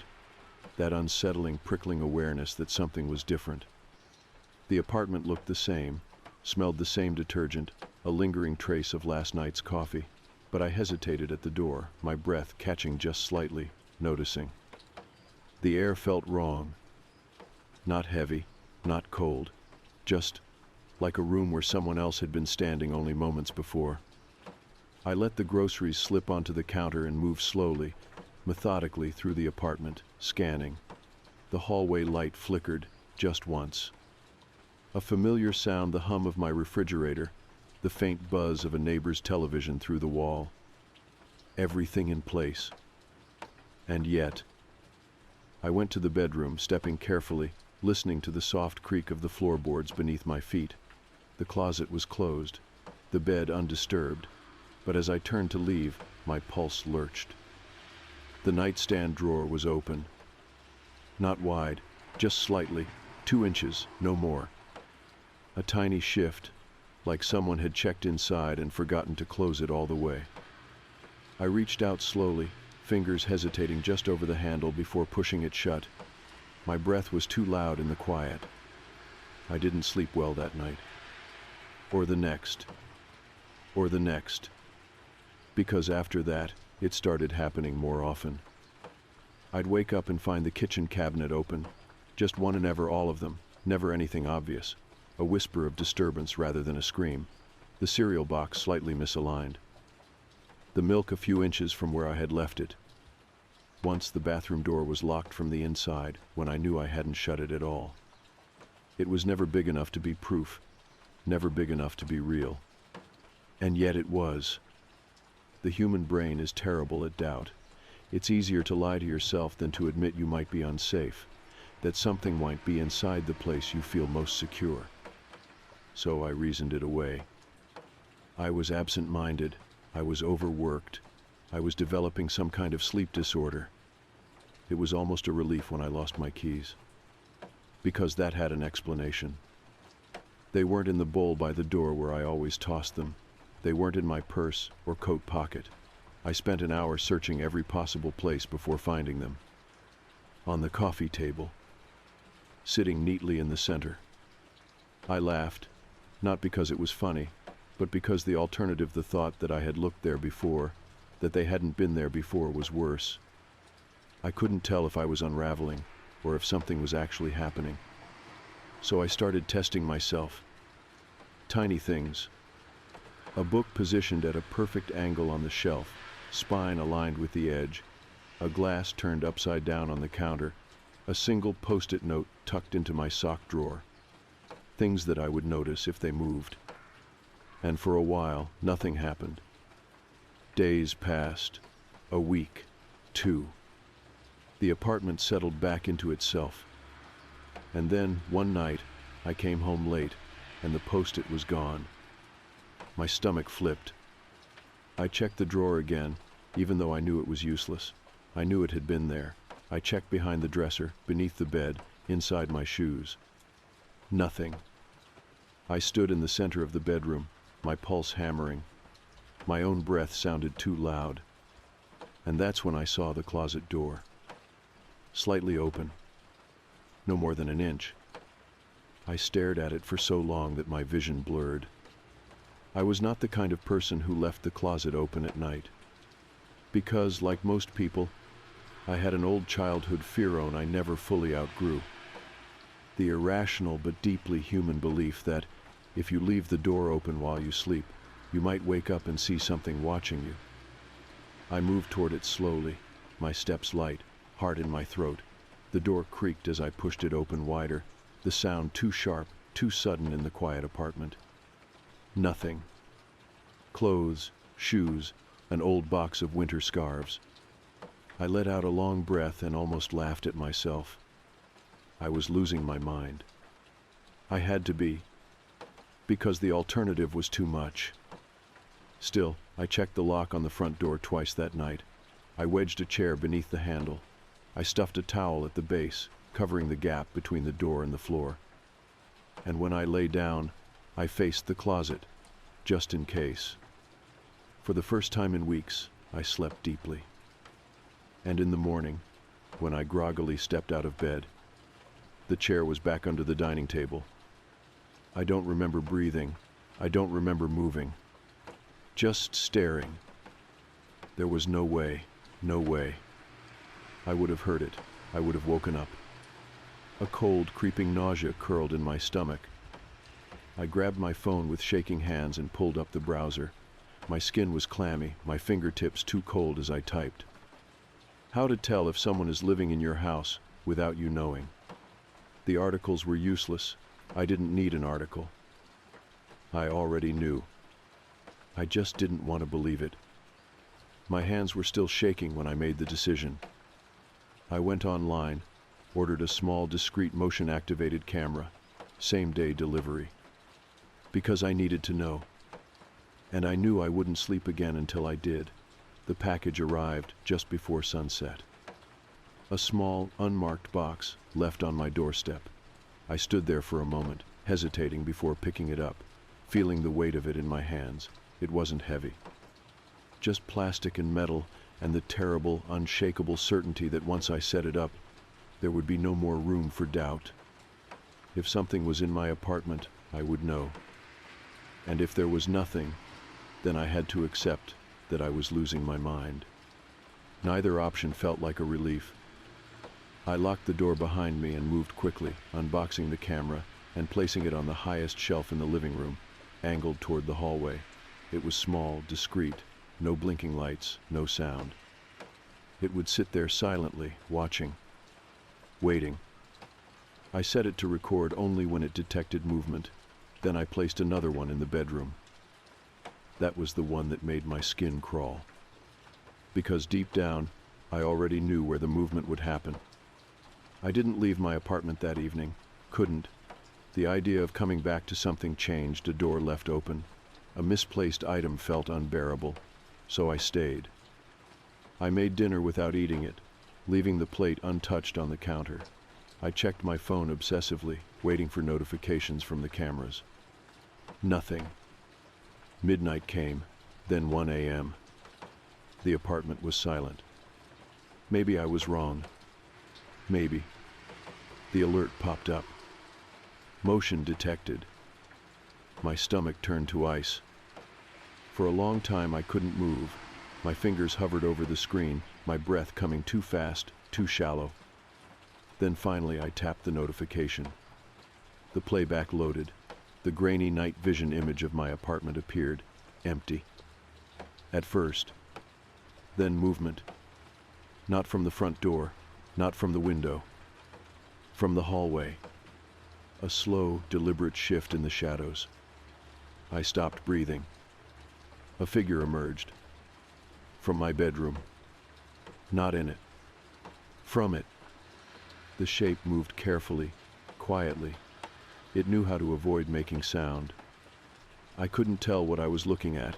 A man, I think, then hunched. He stepped lightly, moving toward the kitchen. He reached into my fridge, pulling out something, then turned. I dropped the phone. It hit the hardwood with a sharp crack, the video still playing. The figure had turned toward the camera. Not fast, not startled. He already knew it was there. Knew I was watching. I scrambled for the phone, my hands clammy, my breath ragged. I forced myself to look at the screen again. He was smiling. A faint, tight-lipped grin. And then, he walked back into my bedroom. The video ended. I was frozen. A leaden, primal fear pressed into my chest, paralyzing me. My body screamed at me to run, but I couldn't. Because if he had walked back into my room, that meant he had never left. He was still there. Right now. I moved before I could think, shoving my feet into my shoes, grabbing my keys off the counter. My hands were shaking too hard to hold onto them properly, metal slipping between my fingers. I forced myself to stay quiet, to listen. The apartment was still.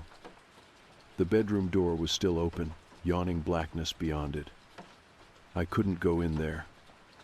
I couldn't. A soft creak. A shift in the dark. That was enough. I ran. Fumbled the lock, yanked the door open, and bolted down the hallway. My lungs burned, my legs unsteady beneath me. But I didn't stop running, not until I was outside, not until I was surrounded by the hum of distant traffic and the dull glow of streetlights. I didn't realize I was crying until I was halfway down the block. I called the police. It felt surreal, standing there on the sidewalk, my fingers stiff with cold, my voice shaking as I tried to explain what I had seen. I expected them not to believe me. Expected them to say I was imagining things. But they sent someone. An officer met me outside the building, his face unreadable as I told him everything: the missing food, the moved objects, the closet door, the man. He nodded, taking notes, then asked the question I had been dreading. "Do you have a recording?" I hesitated, then handed him my phone. He watched the footage. I watched him. His face didn't change much, but I saw the small shift in his posture, the way his grip on the phone tightened slightly. He believed me, or at least he believed that someone had been in my apartment. That was enough. He called for backup. I waited outside while 2 officers went in. Minutes crawled by, stretching unbearably long, my ears straining for any sound, anything to tell me what was happening inside. Finally, one of them reappeared. "There's no one there," he said. I stared at him. "That's not possible." The officer's mouth pressed into a thin line. "We searched everywhere. No sign of forced entry, no sign of anyone inside. Your bedroom closet was empty." I shook my head. "You don't understand. He was there. He was there." The other officer stepped forward. "We believe you," he said carefully, "and we'll check the security cameras for the building. But for now, is there anywhere else you can stay tonight?" I didn't answer right away, because I knew what he wasn't saying. They weren't going to find him. He had been there. He had been watching me for who knows how long, and now somehow he was gone. Maybe he had always known this moment would come. Maybe he had been waiting for it. I nodded, my voice barely above a whisper. "Yeah, I have a friend nearby." I didn't go back inside. Not that night. Not ever. The next morning I sent movers to pack my things while I stayed miles away, locked in my friend's spare bedroom, checking the cameras over and over again. Nothing. The apartment stayed empty. But even after I moved, after I changed my number, after I never spoke about it again, the feeling stayed. That weight in the air. That tiny crawling sensation at the back of my neck. Like someone was still watching. Like he was still out there. Waiting. I didn't sleep. Not after the police left. Not after I locked myself in my friend's spare bedroom. Not after I watched the footage again and again, trying to understand. They had found nothing. No sign of forced entry. No hidden crawl spaces. No one on the building's security cameras. But I had seen him. He had looked straight at the camera. He had smiled. And then, somehow, he had disappeared. I tried to convince myself it was over, that maybe he had been a squatter, someone living in the walls, slipping through maintenance tunnels. Maybe the police showing up had scared him off for good. But fear doesn't listen to logic. Fear sits in your bones. It breathes against the back of your neck when no one is there. Fear whispers, "What if he isn't gone?" I told myself I would never go back to that apartment. I meant it. Until 3 days later, my phone buzzed with a notification from the camera. Motion detected. I froze.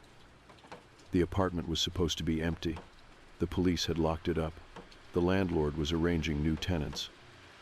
But I had forgotten to turn the cameras off. And now something was moving inside.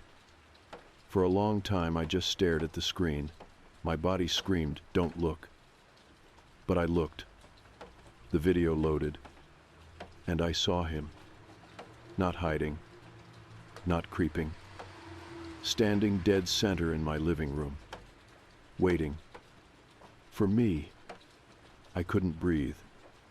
He hadn't left. Hadn't run. He was still there. And he was holding something. I squinted at the grainy image, pulse slamming in my throat. It was a piece of paper. Number. Not paper. A photograph. He turned it toward the camera, let it fill the frame. I knew what it was before I even saw it clearly. A picture of me, sleeping, in my bed. I dropped the phone. My stomach clenched so hard I thought I might be sick. He had been there. Not once, not twice. For weeks, watching me sleep. My hands shook as I grabbed my friend's car keys off the table. I didn't think, didn't hesitate. I just drove. I wasn't brave, I wasn't strong, but I had to see, I had to know. By the time I pulled up outside the apartment, my fingers were numb against the steering wheel. The building looked normal, no one outside, the windows dark. I stepped out of the car. The lock on the front door had been broken from the inside. I swallowed hard. The apartment door was cracked open, a sliver of black beyond it. I shouldn't have gone in, but I did. The air was thick, stale, like the place had been waiting for me. I stepped inside, my pulse hammering against my ribs. The living room was wrong. Not ransacked, not looted. Just empty. Too empty. Like someone had erased every trace of my existence. The furniture was there, but my things were gone. No books, no clothes, no photos. The apartment wasn't mine anymore. I moved to the bedroom, my breath coming in short bursts. And that's when I saw it. The closet door. Wide open. I should have left. I should have turned and run. But something pulled me forward. Inside the closet, the back wall looked off. Slightly ajar. A hidden door. I reached out, fingers grazing the edge, and it swung inward. Behind it, a crawl space. Cramped, dark, lined with photographs. Of me. Walking to work, cooking in my kitchen, sleeping. Some dated weeks back, others months. My knees nearly buckled. Then I saw the bedding, the pile of clothes, the rotting food containers. He had been living there, in my walls. The air was too tight, too thin. My head spun. I turned back toward the bedroom and saw the footprints. Wet, fresh footprints, leading from the crawl space, leading toward me. I ran. I didn't stop, didn't breathe. I don't even remember how I got back to the car, only that I was sobbing by the time I turned the key, tires screeching as I sped away. I never went back. The police searched the apartment again. This time, they found evidence. Fingerprints in the walls, a nest of my belongings behind the hidden door, food wrappers, missing clothes. They never found him. Not in the apartment, not on the security footage. It was like he had never existed. But I know better. I moved to a new city, changed my name, no social media, no patterns. Because I know he's still out there. I know he's waiting. And sometimes when I wake in the middle of the night, I still feel him there, just beyond the walls, just out of sight, watching.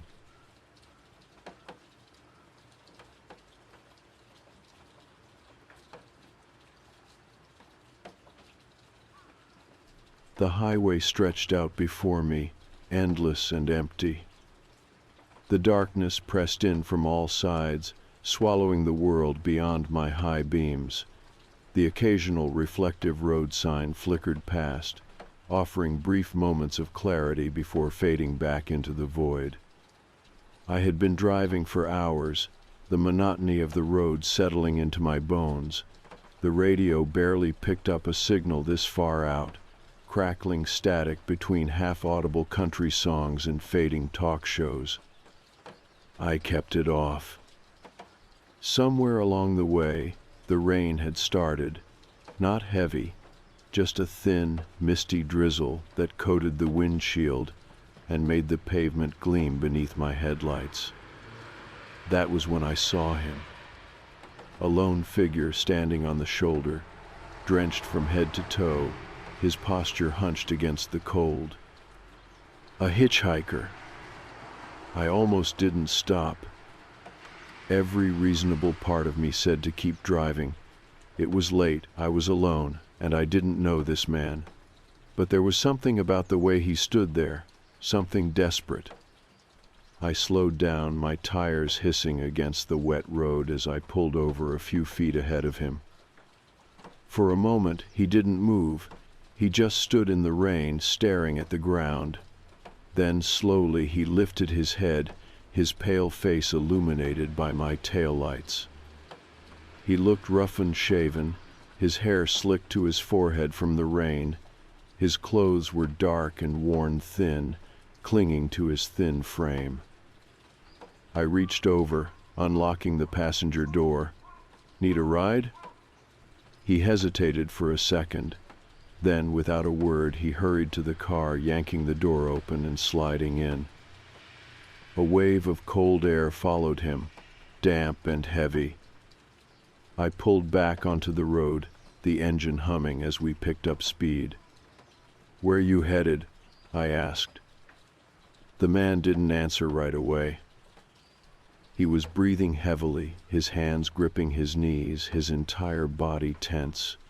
He glanced over his shoulder, peering out the back window into the dark highway behind us. Just drive," he muttered. I frowned but kept my eyes on the road. "You okay?" He exhaled sharply, wiping the rain from his face. "They're following me," he whispered. The way he said it sent a shiver through me. I forced a chuckle. "Who? The cops?" He shook his head. I glanced at him. "You get into some kind of trouble?" "No," he said quickly. Then, "I don't think so." His knee bounced anxiously. He turned his head again, eyes flicking back toward the road behind us. "They're out there," he muttered. "I know they are." I tightened my grip on the wheel. "Who's out there?" For a second, I thought he wasn't going to answer. Then he swallowed hard, his voice barely above a whisper. "They look just like me." I forced a tight-lipped smile. "Man, you sure you're okay?" He didn't respond.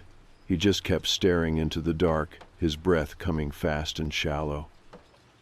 The rain picked up, heavy drops slapping against the windshield. My wipers struggled to keep up, smearing water across the glass. Something about the way he kept looking back started to get to me. I checked the rearview mirror. The road was empty. "Listen," I said, trying to keep my voice even. "If someone's messing with you, I can take you to the nearest gas station, somewhere public." He shook his head violently. "No stops, just keep going." His voice was tight with genuine fear. I should have listened to my gut, should have found a way to get him out of the car. But instead, I kept driving. For the next 10 miles, we sat in uneasy silence. The hitchhiker never relaxed. He barely moved, his fingers twitching against his knee, his breath coming fast. Every few minutes, he glanced behind us. Then, out of nowhere, his entire body went rigid. "There!" I jumped. "Jesus, man, what?" His hand shot up, pointing at the rearview mirror. I flicked my eyes up. At first, I didn't see anything. Just darkness, the wet road stretching behind us, the hazy glow of my taillights reflecting off the rain. Then, headlights. Far back, but gaining. A single set of high beams cutting through the storm. "So," I said, "it's just another driver." The hitchhiker's breathing quickened. "No," he whispered, "you need to pull over. Now." I clenched my jaw. You want me to pull over for some random car? He grabbed my arm. My heart slammed against my ribs. Pull over. His grip was ice cold. I shoved him off, my pulse racing. Hey, what the hell is wrong with you? I checked the mirror again. The headlights had gotten closer. Then, in the flashing light of my blinker, I saw them. The car wasn't just following us. It was full of them. Not people, not strangers. Him. The exact same man, over and over again. 4 figures sitting in that car, identical to the man beside me. The same unshaven face. The same hollow eyes. The same rain-soaked clothes. And they were all staring directly at us. My chest tightened, my hands clenching the wheel. I didn't understand what I was seeing. My brain rejected it. It wasn't possible. It couldn't be real. But then the hitchhiker screamed, pull over now." His voice cracked, pure panic bleeding through his words. The car behind us sped up. The headlights grew brighter. And in the mirror, I saw them smiling. Identical grins. Identical expressions. Like they knew something I didn't. I slammed the brakes. The hitchhiker's body lurched forward as the tires screeched against the wet road. The car behind us didn't stop. It swerved at the last second, tearing past us at an impossible speed. And for a single horrifying moment, as it passed, I saw the driver, the one behind the wheel. It wasn't just another version of him. It was me. The car was gone, vanished into the rain, swallowed by the endless stretch of highway ahead. My fingers gripped the wheel so tightly they ached, my knuckles white against the leather. My breath came in uneven gasps, my body locked in place, unable to process what I had just seen. The hitchhiker sat motionless beside me, his chest rising and falling in quick, shallow breaths. His eyes were locked on the road, wide and unfocused, like he was still watching something that wasn't there anymore. I swallowed, forcing myself to speak, but my voice came out hoarse. "What the hell was that?" He didn't answer right away. His hands trembled against his lap, his fingers twitching like he was trying to shake off a lingering sensation. Slowly, he turned his head to face me, his lips slightly parted, as if he were about to say something. Then he stopped. His face changed. It was subtle, but I noticed it, a flicker of hesitation, of realization, like he had just remembered something. Or maybe recognized something. A cold, crawling sensation worked its way up my spine. I licked my lips, trying to steady my breathing. That car, the people inside. I exhaled sharply. That was you, all of them. And the driver, I trailed off, my stomach twisting. The hitchhiker nodded. "It was you," he murmured. My blood ran cold. I forced out a laugh, but it was hollow. "That's not possible." His gaze didn't waver. "I know." I stared at him, my pulse hammering against my ribs. The rain had slowed, the faint sound of water dripping from the trees outside the only noise between us. I reached up, rubbing my face, trying to make sense of the impossible. "I need to get out of here," I muttered. My foot hovered over the gas pedal. my mind screaming at me to move, to drive, to get as far away from this place as possible. But I didn't. Instead, I turned to him again. "You said they were following you." My voice was quieter now. "You knew they were out there." He nodded, swallowing hard. "They've been following me for a long time." "Who are they?" I whispered. His hands clenched into fists. "I don't know. I don't know what they are." I exhaled sharply, gripping the wheel. "That doesn't make sense." "I know." His voice was hoarse, exhausted. We sat there for a long moment, the weight of something unnatural hanging thick in the air between us. Then finally, he spoke again. "It started 6 months ago." He had been hitchhiking for years, traveling from town to town, taking odd jobs, sleeping in cheap motels or shelters when he could. It wasn't glamorous, but he didn't mind. Until the first time it happened. "I was walking along the highway near Phoenix," he said, his voice distant. "Just after sunset, a car pulled up beside me, real slow. Tinted windows, barely making a sound. The way it crept along the shoulder, I don't know, something about it felt wrong." I listened in silence. I stopped walking. The car stopped too, just sat there, engine idling. I couldn't see inside, but I felt it. I knew someone was watching me. His fingers twitched against his knee. Then the back door opened, just a crack, like they were waiting for me to get in. A shudder ran through him. I ran. He exhaled, shaking his head. Didn't look back. Just ran until my legs gave out. When I finally stopped, the car was gone. I frowned. Could have been some creep looking to pick up hitchhikers. That's what I thought. His voice was bitter. But then it happened again. I swallowed. Same car, same slow crawl along the highway, same feeling, like something was pulling at the edges of my mind, telling me not to look too closely. I thought it was just a coincidence at first.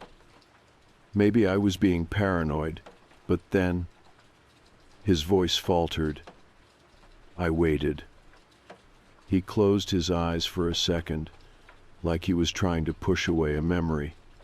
Then he let out a breath and continued. The third time, I finally saw them. A cold prickle crawled up my arms. It was late. I was walking outside some small town in Texas, same as before. I heard the engine first, this low, purring sound. When I turned, I saw the car rolling up beside me, smooth as a shadow. He shifted in his seat, his body rigid. I was tired. I thought maybe it was just some rich asshole in a luxury car screwing with me. So I stepped closer, tried to get a look inside. He paused. And when he spoke again, his voice was barely above a whisper. They looked just like me.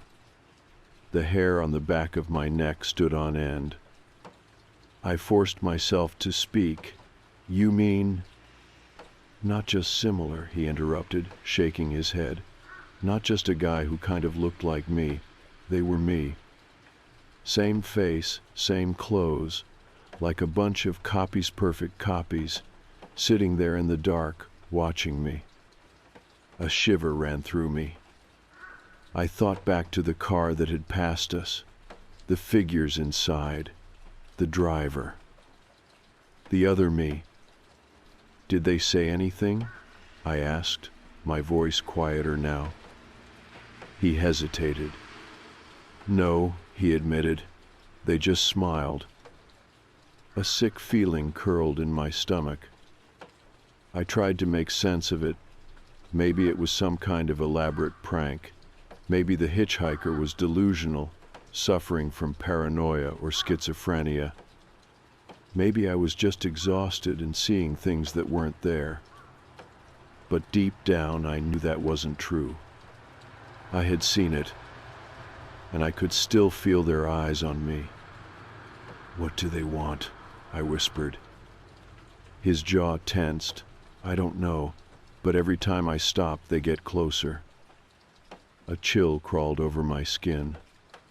I glanced at the rear-view mirror again, half expecting to see those headlights rounding the bend, but the road was empty. The air inside the car felt too thick, pressing against my chest like a weight. For a long time we sat in silence, the sound of the rain against the windshield, the only thing keeping the world from collapsing in on itself. Then finally he spoke again. "We can't stop," he said. "Not yet." I swallowed the lump in my throat. "Where are we going?" He turned to me, and the look in his eyes made my breath catch. "I was hoping you could tell me." A fresh wave of unease settled over me. Because the truth was, I had no idea. But I knew one thing. Wherever we went, they would follow. And the next time, we might not be fast enough. The rain had stopped, but the road ahead stretched on endlessly, disappearing into the pitch-black horizon. I kept my eyes on the yellow lines, forcing myself to focus, but my thoughts refused to settle. The hitchhiker sat beside me, stiff and silent. His fingers drummed against his knee in an anxious rhythm, his gaze locked on the side mirror. Every now and then his breath hitched like he was about to speak, but he never did. I didn't press him. I was too busy watching the road behind us. I told myself we had lost them, that maybe whatever I had seen in that other car was just a trick of the light. Maybe exhaustion had warped my perception, made me see something that wasn't there. But I didn't believe that. Because I had felt it, that deep, bone-chilling certainty that we were not alone. The humming sound still lingered in my ears, like it had been woven into the air itself. It was faint now, barely perceptible beneath the hum of the engine, but it was there. The hitchhiker suddenly tensed. I glanced at him, gripping the wheel tighter. "What?" He didn't respond at first. His head tilted slightly, his lips parting, as if he were listening to something just outside my range of hearing. Then he whispered, "They're close." A fresh wave of dread crawled up my spine. I swallowed hard, forcing my eyes back to the road. "There's nothing behind us." He turned, his movements slow and deliberate, and looked at me like I was missing something important. "Not behind us," he said. I didn't understand. Then I saw the light. Not headlights. Something else. Something glowing. It started small, just a faint bluish-white shimmer in the distance. At first, I thought it was a reflection on the windshield, maybe the glow of an upcoming sign, or the distant flicker of lightning. But then it moved. It multiplied. Faint shapes began to form along the edges of the road. First 2, then 4, then a dozen. They weren't cars. They weren't people. They were figures. Tall and distorted, their edges flickering like static on an old television screen. They lined the highway, standing perfectly still, perfectly spaced. Watching us. I felt my pulse hammer against my ribs. My mouth went dry. "What the hell is that?" I whispered. The hitchhiker exhaled sharply. "They're waiting." The figures didn't move, didn't react. They just stood there, an unbroken row of identical silhouettes stretching into the dark. Then, as if on cue, they all turned their heads at once. My stomach dropped. The movement was too synchronized, too inhuman.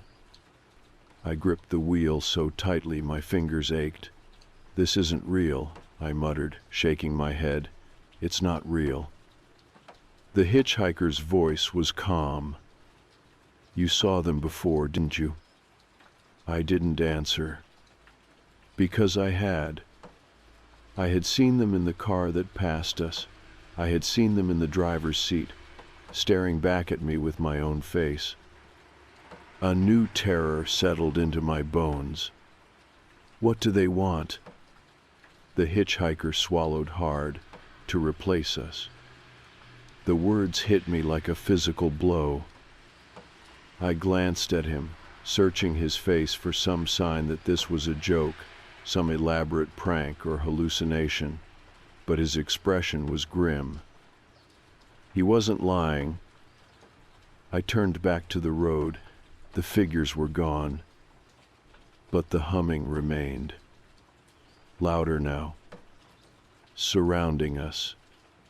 And then, headlights. Far behind us, two glowing orbs appeared in the distance. They were getting closer. Fast. My breath caught in my throat. It was them. The car full of identical copies. I slammed my foot against the gas pedal. The engine roared, the speedometer climbing. My hands were slick against the wheel, my heart pounding in my ears. "Drive faster," the hitchhiker muttered.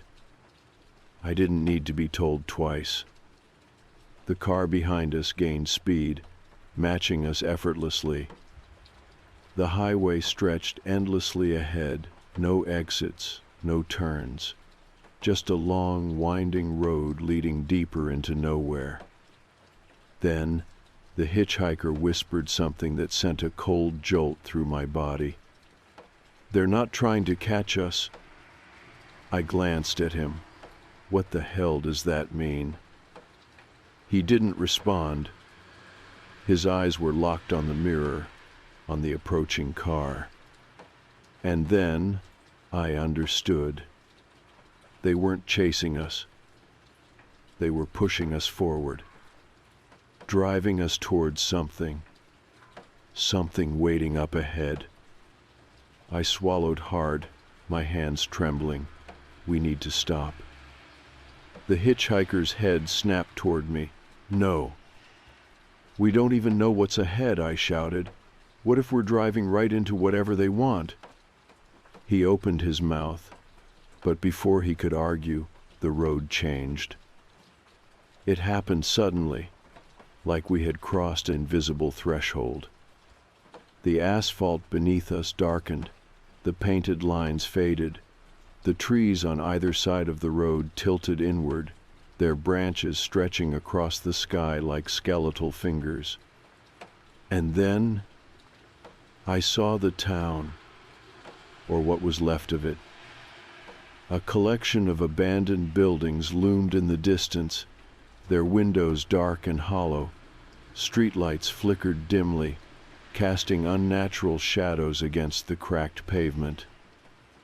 But the worst part, the figures were there too.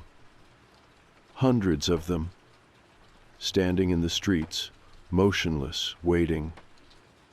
Their heads all turned toward the road, toward us. My stomach clenched. I slammed my foot on the brakes, tires screeching as the car skidded to a halt just outside the town's limits. The hitchhiker grabbed my arm. "We can't stop."